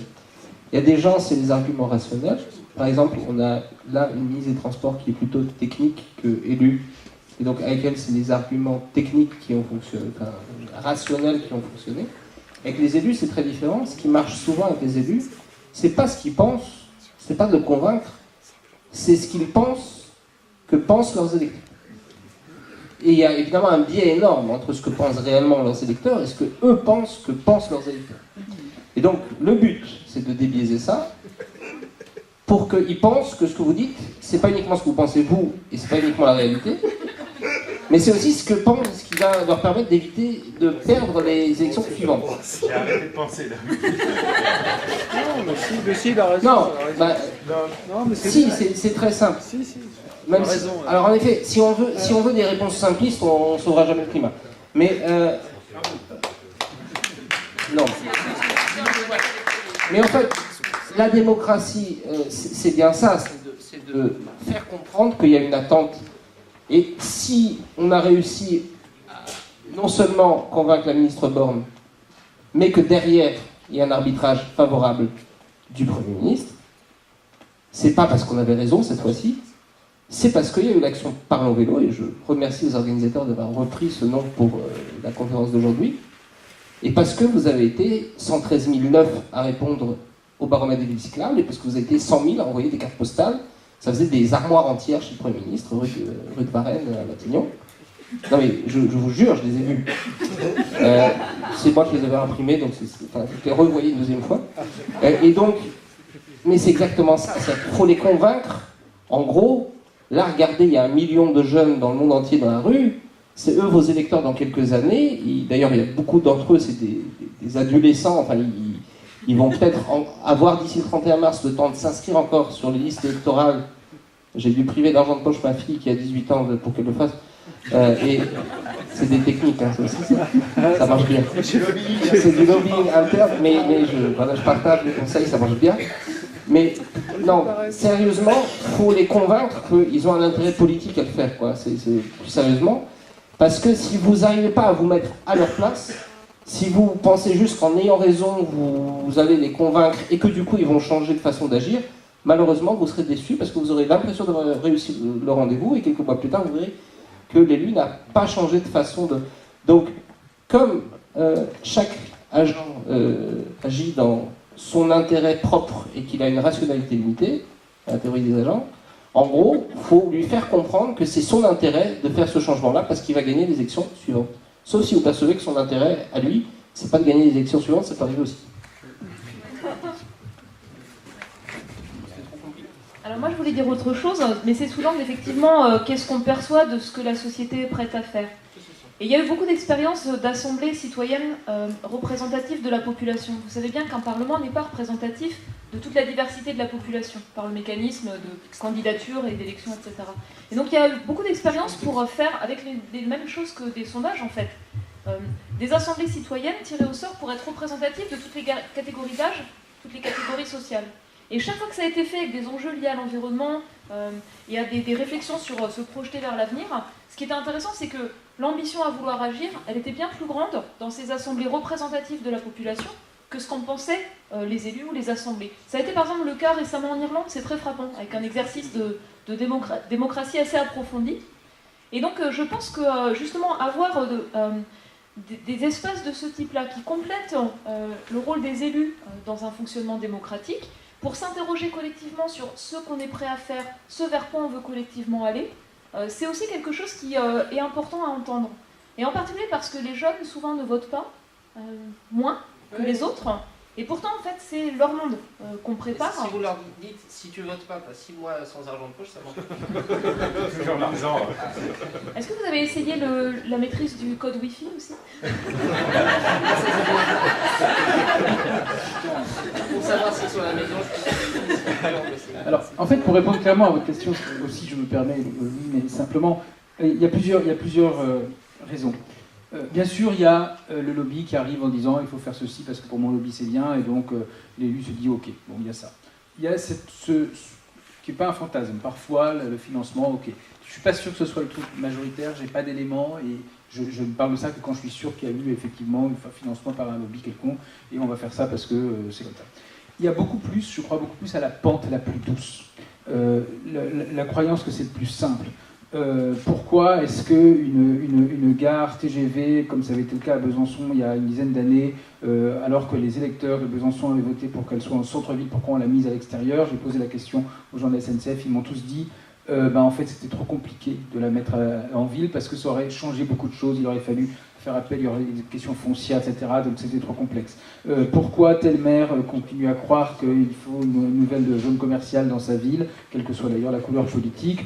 C'est parce que le promoteur, certes, lui a dit que ça allait créer des emplois, mais parce que tous les autres le font et qu'il a l'impression que s'il ne le fait pas, il va se faire devancer, etc. Et puis il y a la croyance en la technologie aussi. Ça c'est tellement facile, c'est le truc qui arrive, on va changer. C'est le réflexe d'ailleurs. C'est la voiture électrique, ça va tout changer. Il y a la croyance en l'inauguration. ça a de la gueule quand même, ça marche bien. Autolib, typiquement Autolib, on savait dès le début qu'en fait c'était pas fait pour se déplacer, que ça allait en fait juste amener les gens qui étaient dans le RER à prendre ou le métro, à prendre des CSP plus parisiens, hommes, à prendre une bagnole, alors qu'en fait ça n'avait pas besoin. Mais c'était déjà dit, etc., mais sauf que ça avait de la gueule, donc voilà. Et puis il y a ne pas emmerder les Français, aussi ça marche très bien. Et donc la croyance, maintenant on revient à ce que vient de dire Olivier, la croyance que les électeurs... Donc il y a tous ces éléments-là, pas forcément une capacité de discernement.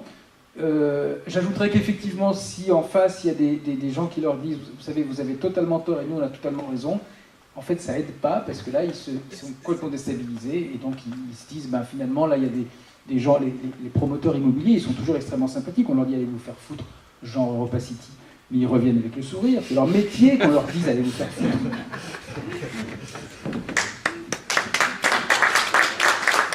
Je fais juste un petit point timing pour vous dire qu'on a encore une demi-heure devant nous, ce qui est large, ce qui est bien pour prendre encore pas mal de questions.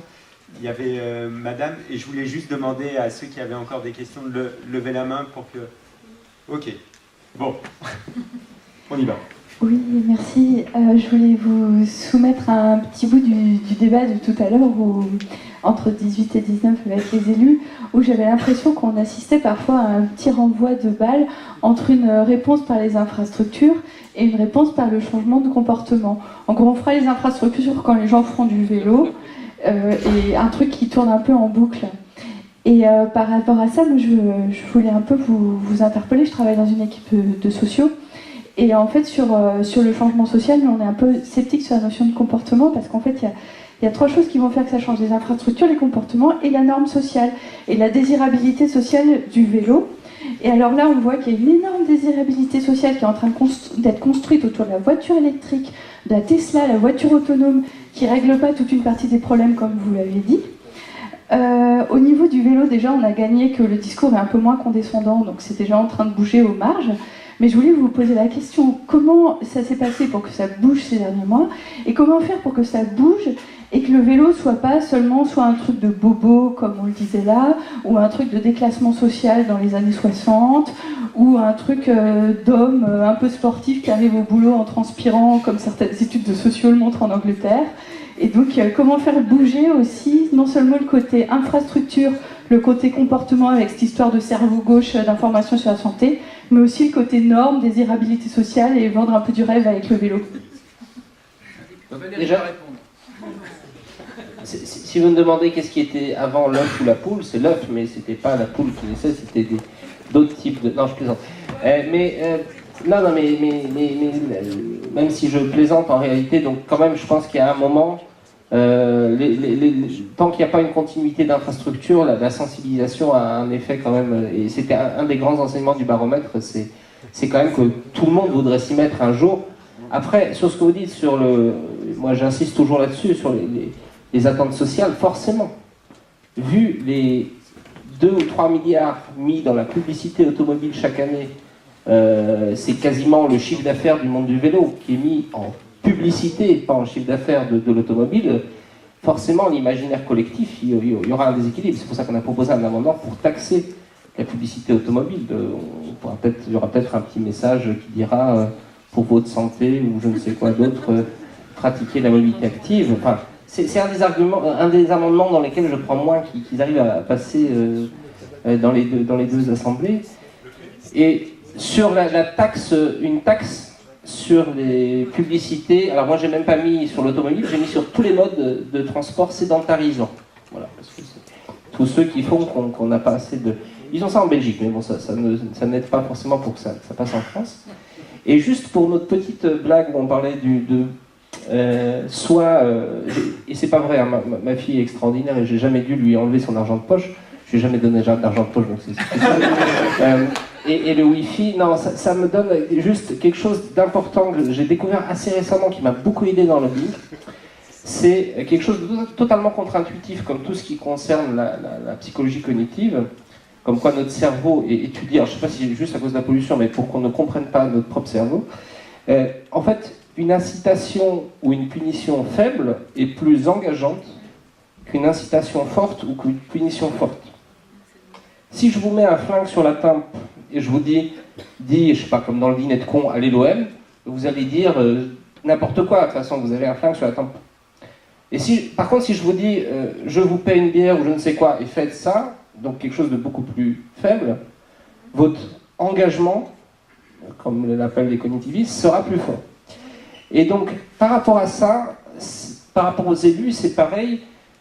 Si vous avez un argument massu, il va faire parce qu'il n'a pas le choix, et donc finalement, il ne va pas le faire par conviction, alors que si c'est une incitation plus faible, il va avoir l'illusion que ça vient de son propre raisonnement, même si c'est vous mais, qui lui avez soufflé, et là, il va, dans ses actions suivantes, l'assimiler. Donc il y a vraiment quelque chose...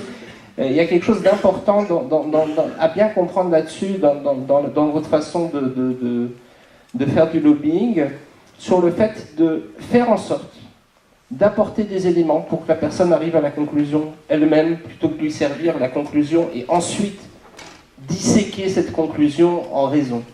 Je ne sais pas si je suis clair. Et je pense que c'est vraiment essentiel. Vous apportez quelques éléments, puis la personne elle-même dit « Ah oui, on pourrait faire ça. Très bonne idée, j'y aurais pas pensé. » Et là, non mais vous rigolez Valérie, mais c'est ça qui marche en fait, souvent. Je répète, minimum, enfin d'après Cambridge Analytica, c'est beaucoup plus que 4 profils. Donc Facebook, c'est très bien comment convaincre chacun d'entre nous, parce qu'au bout de 100 likes, ils vous connaissent mieux que votre mère, enfin bref.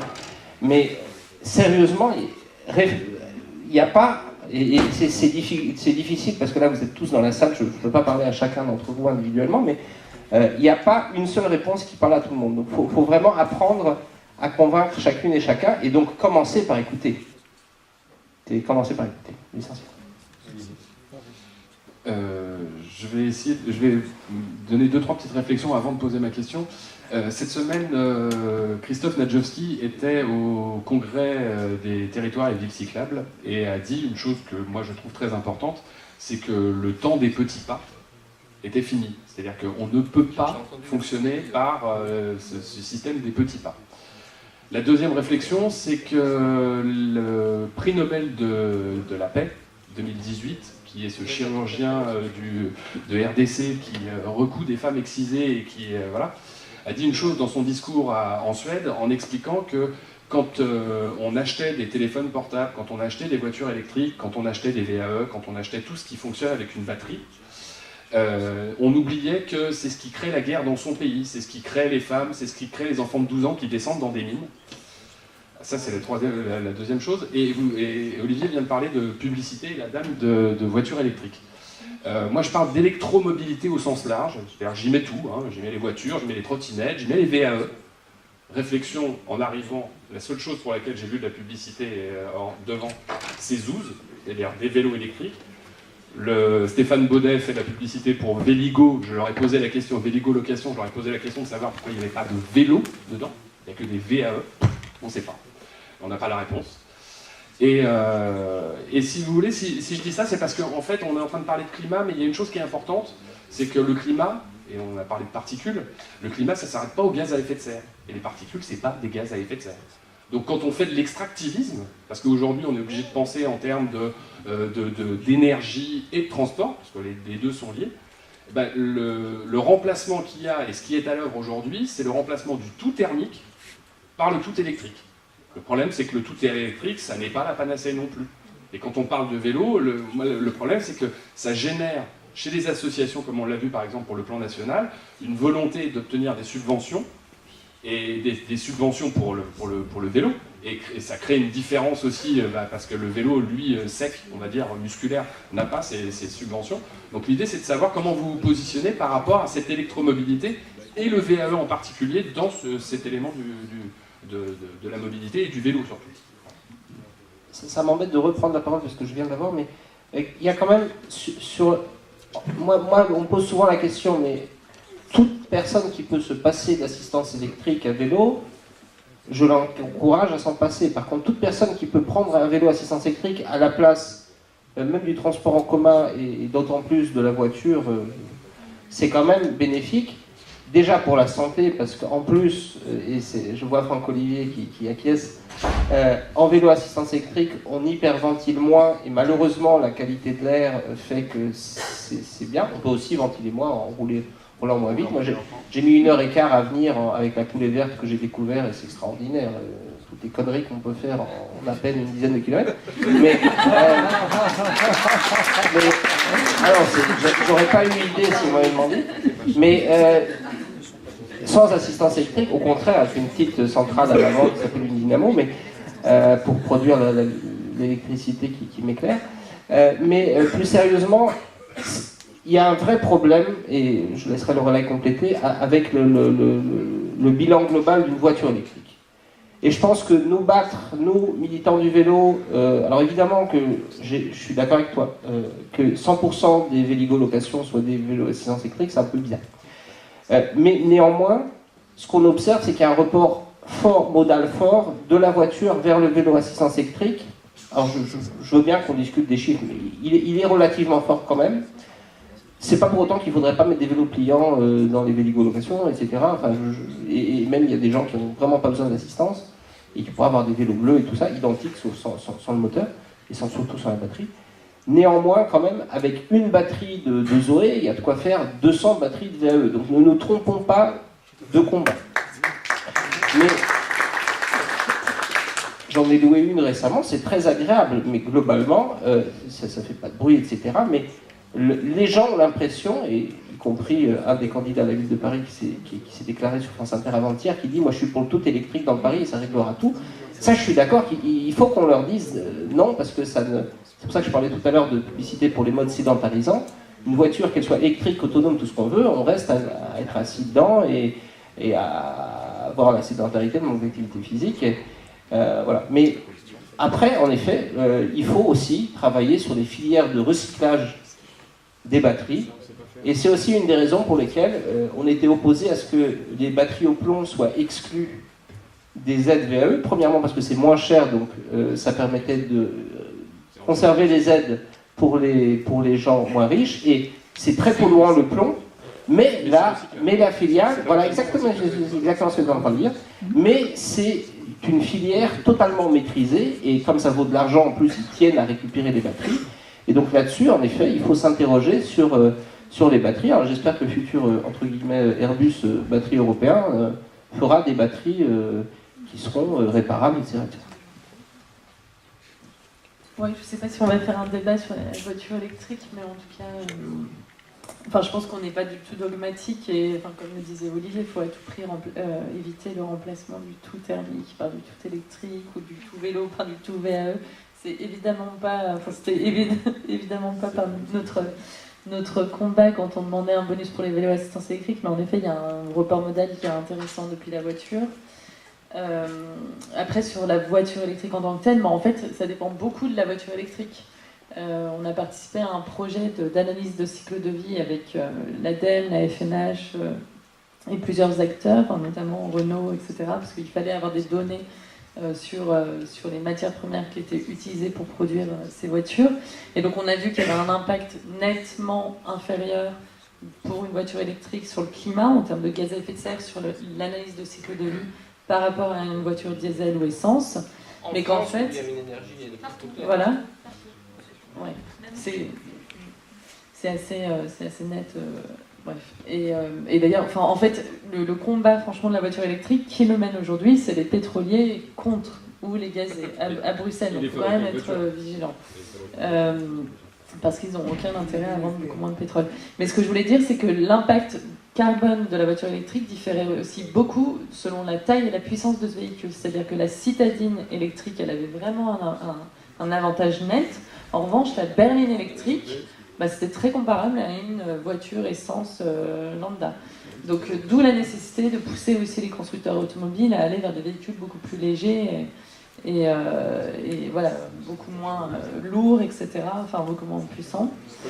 Après, il y a d'autres impacts, enfin ceux dont vous avez parlé, et je pense que là-dessus, il y a une campagne d'amnistie sur Renault, sur l'extraction en RDC, etc., et je pense qu'il faut les soutenir, et je pense qu'en fait, on en parle encore...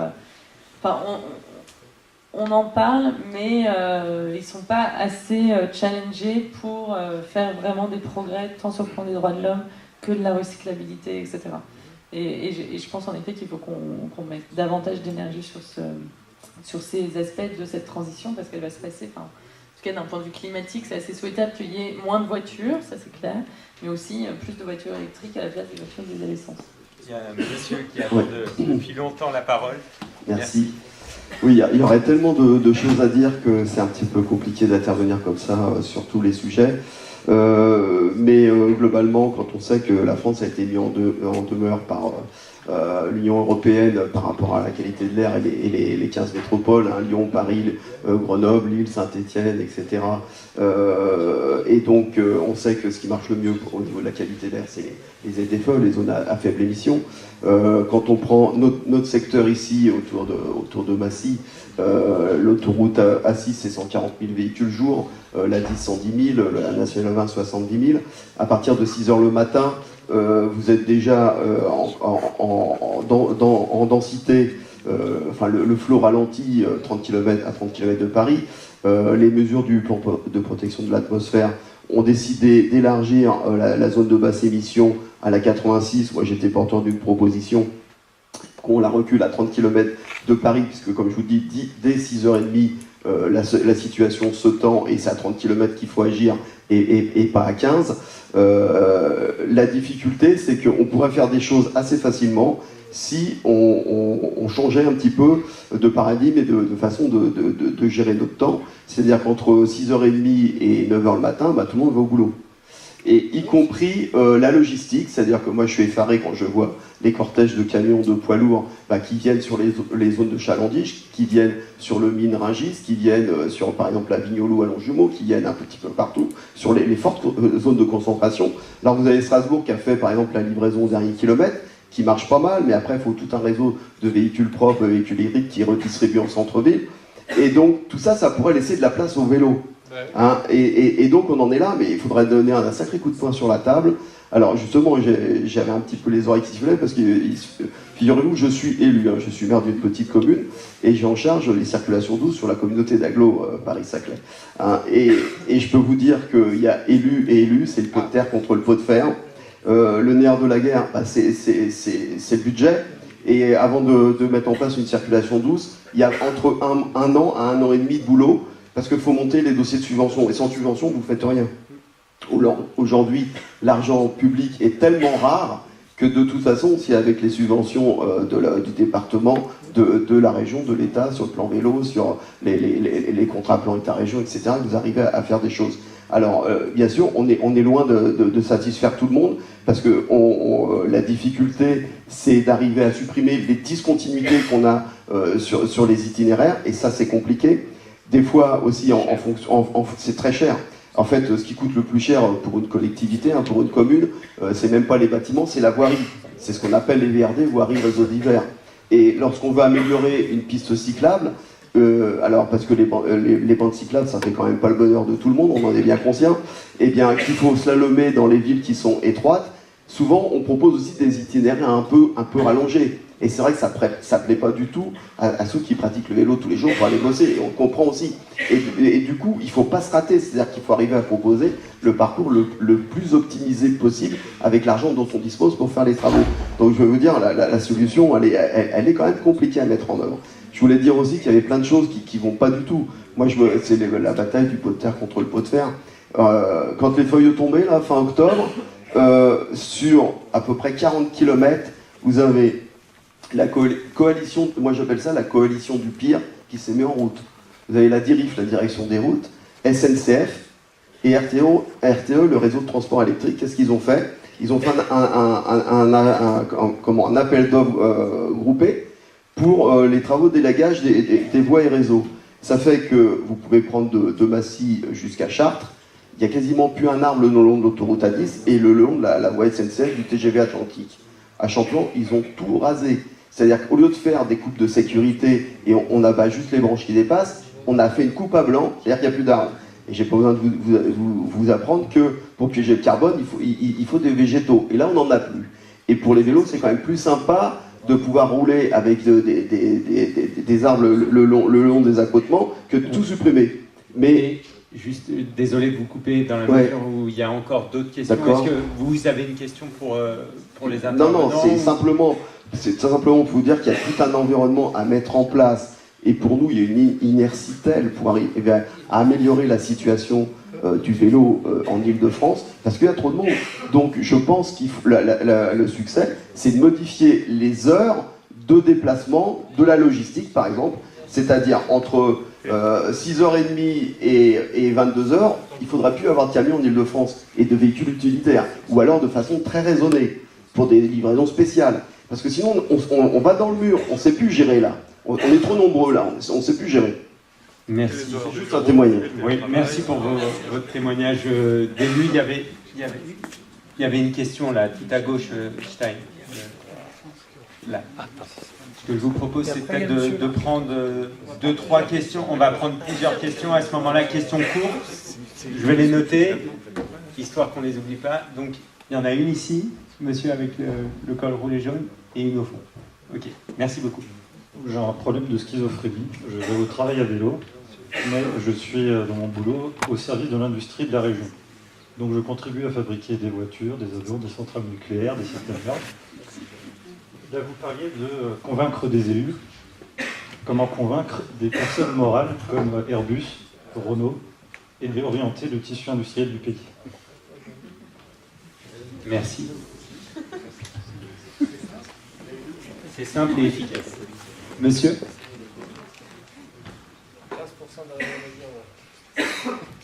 Bonsoir. Une question très rapide par rapport à la santé, par rapport à la parole des médecins, on a évoqué ça tout à l'heure. Pourquoi l'ARS n'intervient pas plus? Pourquoi on n'entend pas? Est-ce qu'elle est capable? Est-ce qu'elle a la possibilité de parler, d'émettre des recommandations? Voilà ma question, merci. Agence régionale de santé. Ah, Agence régionale de santé. Merci. Et il y avait une dernière question, 2 dernières questions au fond.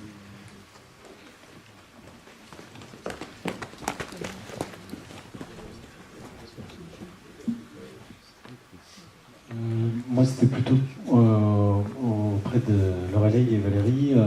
On parle beaucoup de mobilité active, et c'est vrai que moi, c'est un forum Parlons Vélo, mais tout ce qui est les personnes qui courent, dans la loi de mobilité, si j'ai bien compris, on ne parle pas du tout de piétons, de randonneurs. La Fédération française de randonnée a essayé de faire un mot sur ce sujet.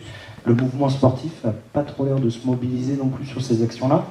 On a les Jeux Olympiques qui arrivent prochainement, donc je sais qu'ils ont mis des ambitions assez hautes sur les plans de déplacement à mobilité vélo, enfin la part modale du vélo. Voilà, la question c'était comment faire en sorte aussi dans ces mobilités actives, d'essayer de faire avancer aussi l'ensemble du mouvement sportif sur ces sujets-là. Merci. Juste une petite remarque avant la question, nous parlions du remplacement du tout pétrole, charbon. L'idée, c'est de prendre vraiment des questions courtes. Il y a 4 questions que vous avez le temps de répondre. On parlait du remplacement du tout pétrole par du tout électrique.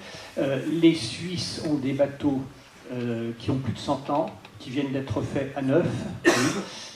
Ils ont opté pour le 100% fuel avec 0 pollution. Et c'est du moteur à vapeur. Ça n'est pas du diesel, de l'essence, c'est quoi que ce soit. C'est du moteur à vapeur qui a un excellent rendement, quasiment aussi bon que les turbines à vapeur des centrales EDF. Ouais. Et les normes Euro, je ne sais plus combien, ils sont à 6 ou à 7, exactement comme les derniers trains diesel de la SNCF, il y a 0 pollution, mais c'est quand même du diesel, un peu comme les bus hybrides. Ouais. Non, la question que je voulais poser, connaissez-vous à l'heure actuelle des écoles ou des centres de loisirs qui font leurs déplacements, pas des déplacements de loisirs, mais des déplacements pour aller se baigner, pour aller à tel endroit, pour tel motif, pour aller en colonie de vacances, tout vélo. Enfin, ou train plus vélo. Ouais. Parce que moi, j'ai travaillé 20 ans pour la commune de Verrières et la commune de Massy. Le centre de loisirs faisait toutes ses colonies de vacances, train plus vélo. Ouais.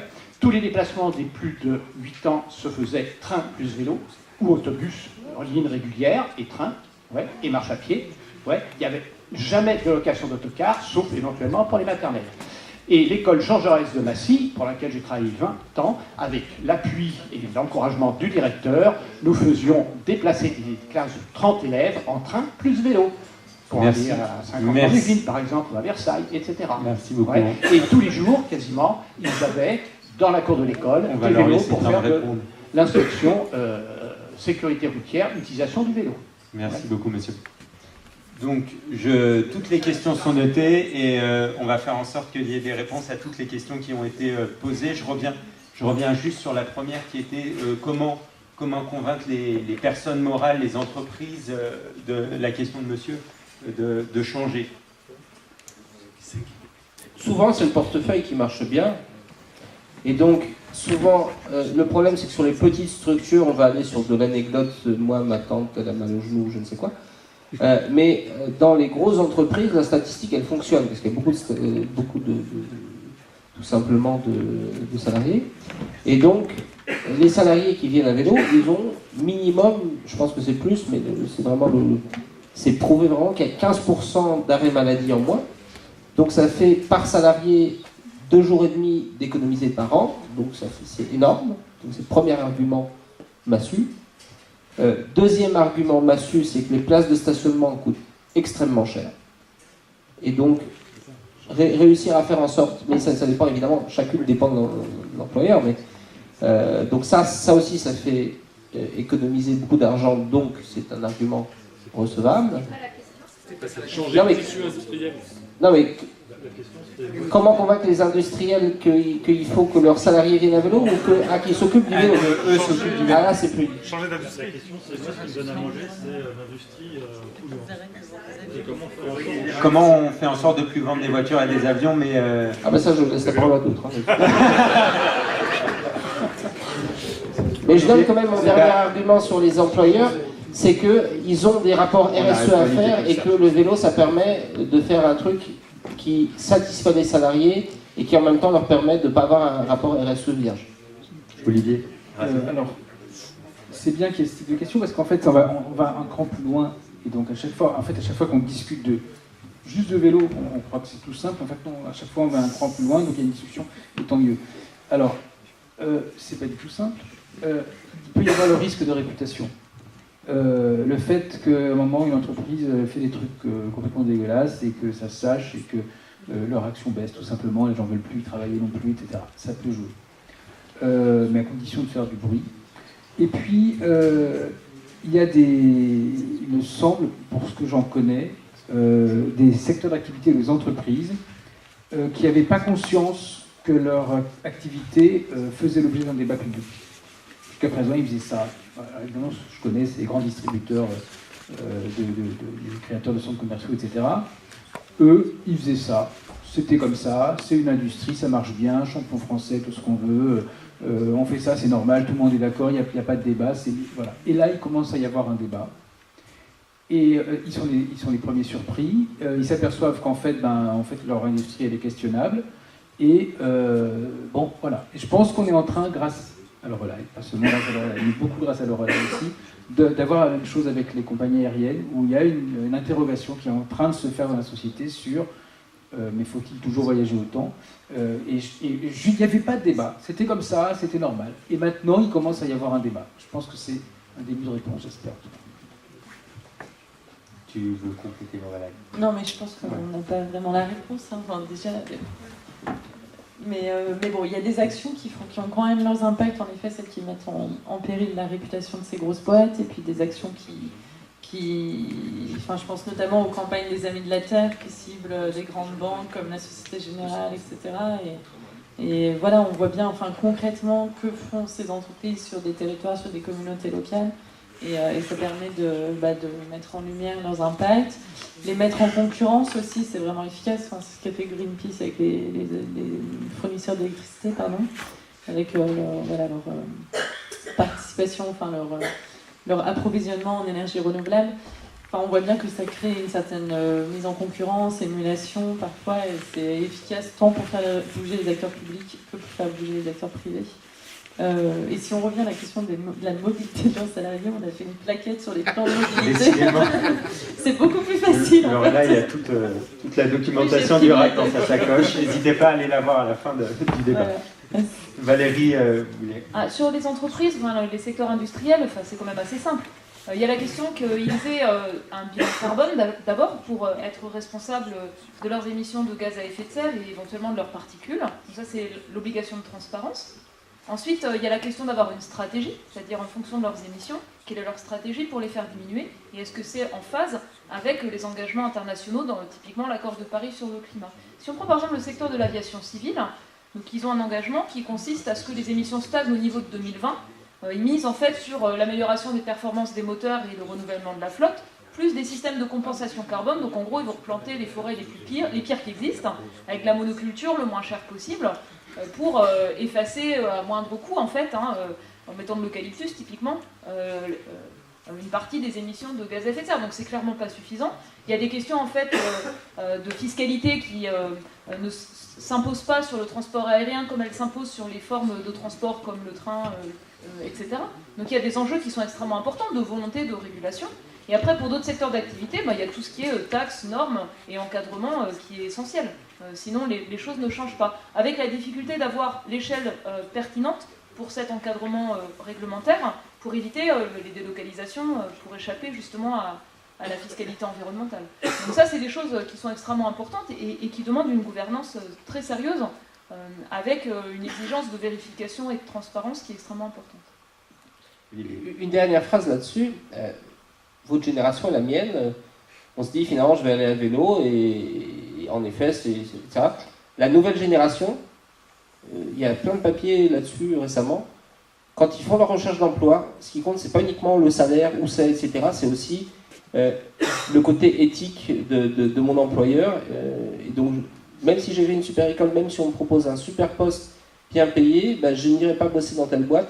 Et je pense que les entreprises en sont de plus en plus conscientes.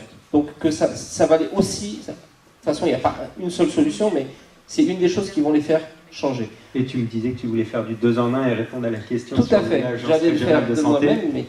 Et du coup par rapport aux ARS, donc aux agences régionales de santé, une des études qu'on cite souvent, c'est ARS Île-de-France qui regardait plusieurs scénarios de croissance du trafic vélo et regarder l'impact en termes de hausse de l'accidentalité, parce que s'il y a plus de cyclistes, il y a quand même plus de tués, et les morts évitées grâce, on a des ABAC de l'OMS qui permettent de simuler le nombre de décès évités, enfin les gains de santé publique.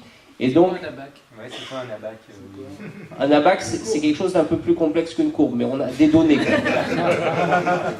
Non, mais on sait quelle est la réaction d'une courbe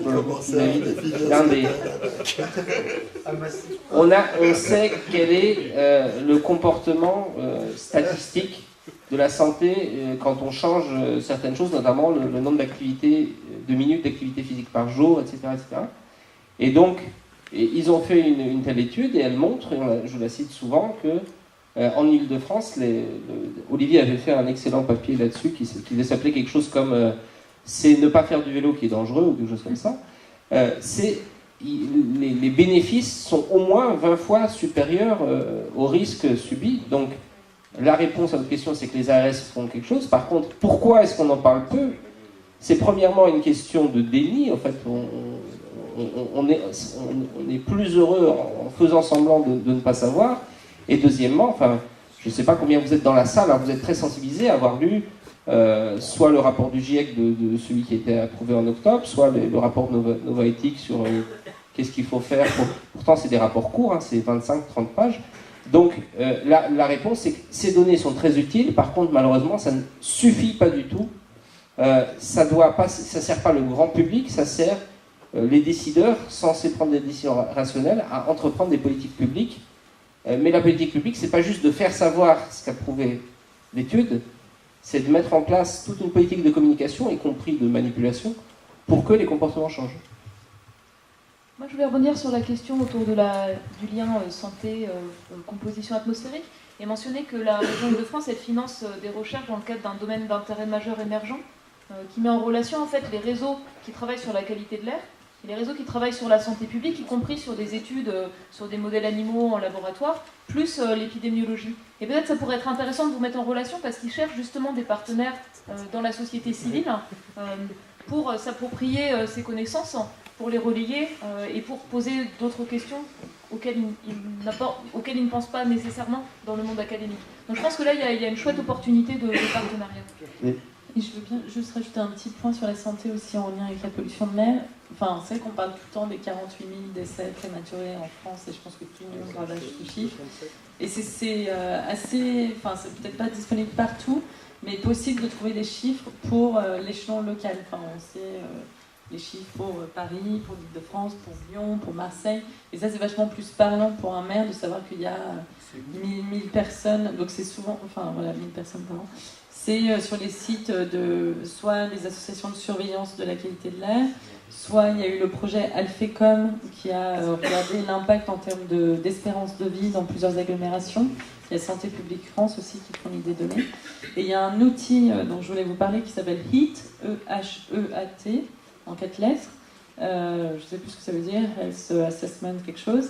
Et en gros, ça vous permet de voir que si par exemple la mairie crée 100 km de pistes cyclables, le nombre de vies sauvées. Donc c'est de la modélisation, etc. Mais voilà, ça permet aussi de rendre vachement plus concret en termes d'impact, de bénéfices pour la communauté locale, des demandes sur l'augmentation de la part modale du vélo, la cyclabilité de la ville, etc.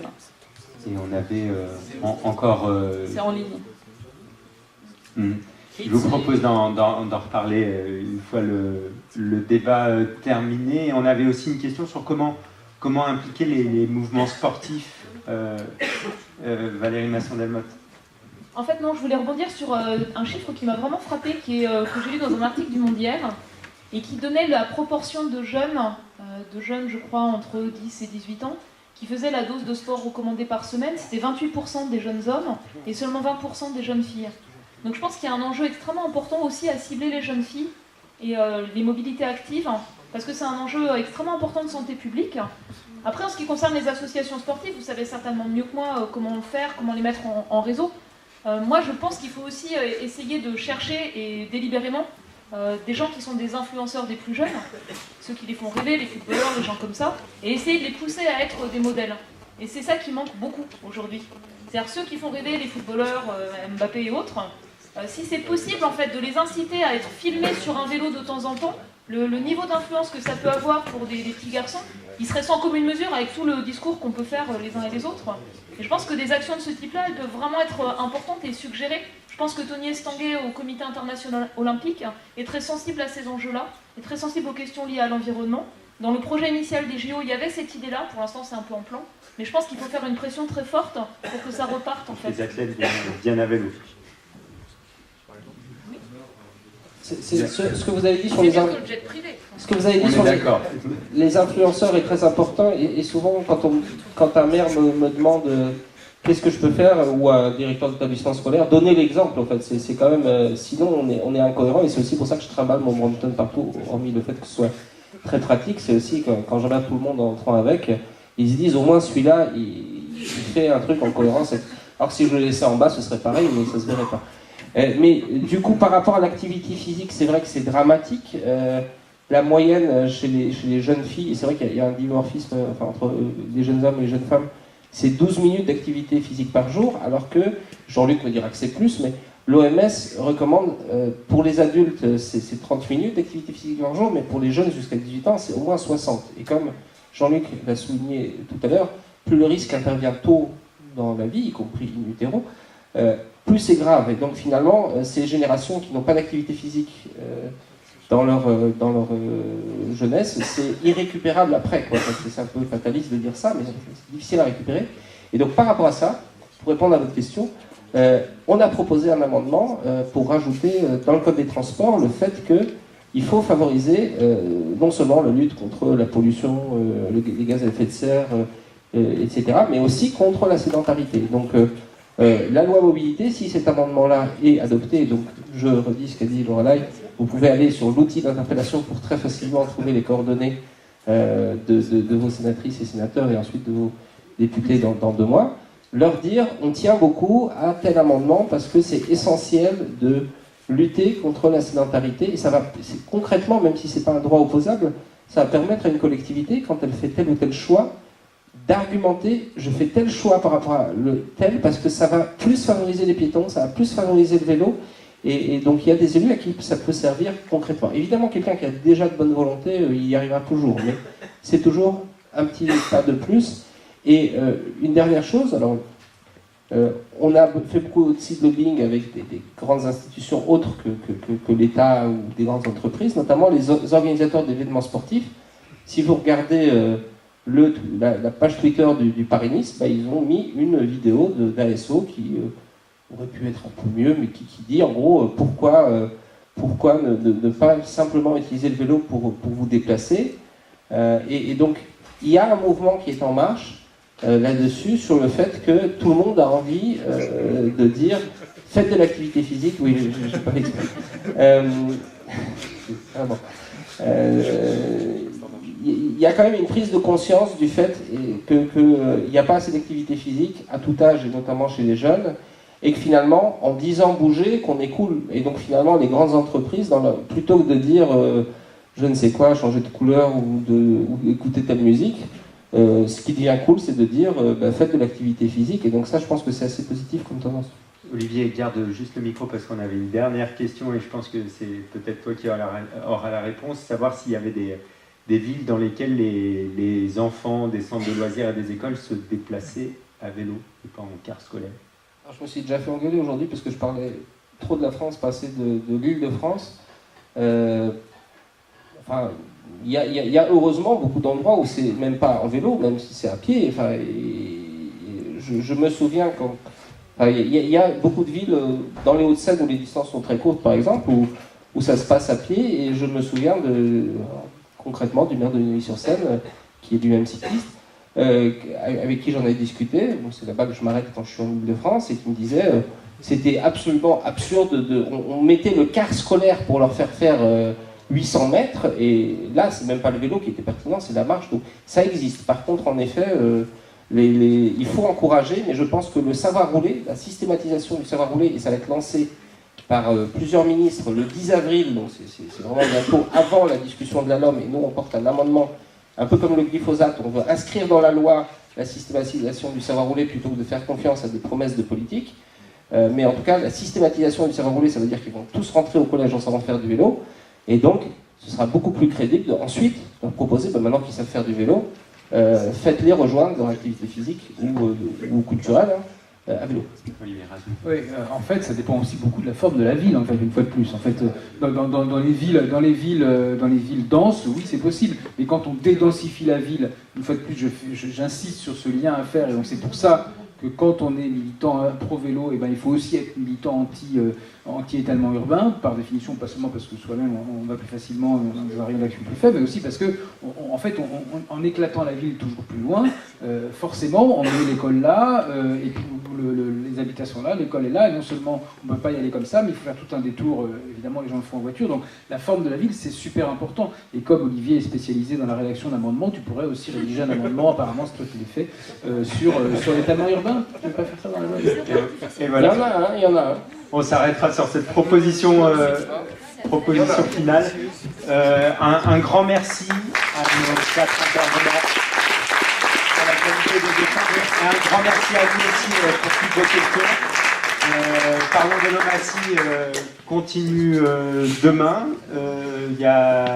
Si vous avez le programme entre les mains, il y a pas mal de choses également toute la journée demain, et notamment une projection du documentaire néerlandais Why We Cycle, pourquoi le vélo, en présence de Stein, notre franco-néerlandais hyper actif, qui sera très heureux de répondre à vos questions demain donc pour Why We Cycle. Merci beaucoup à toutes et à tous.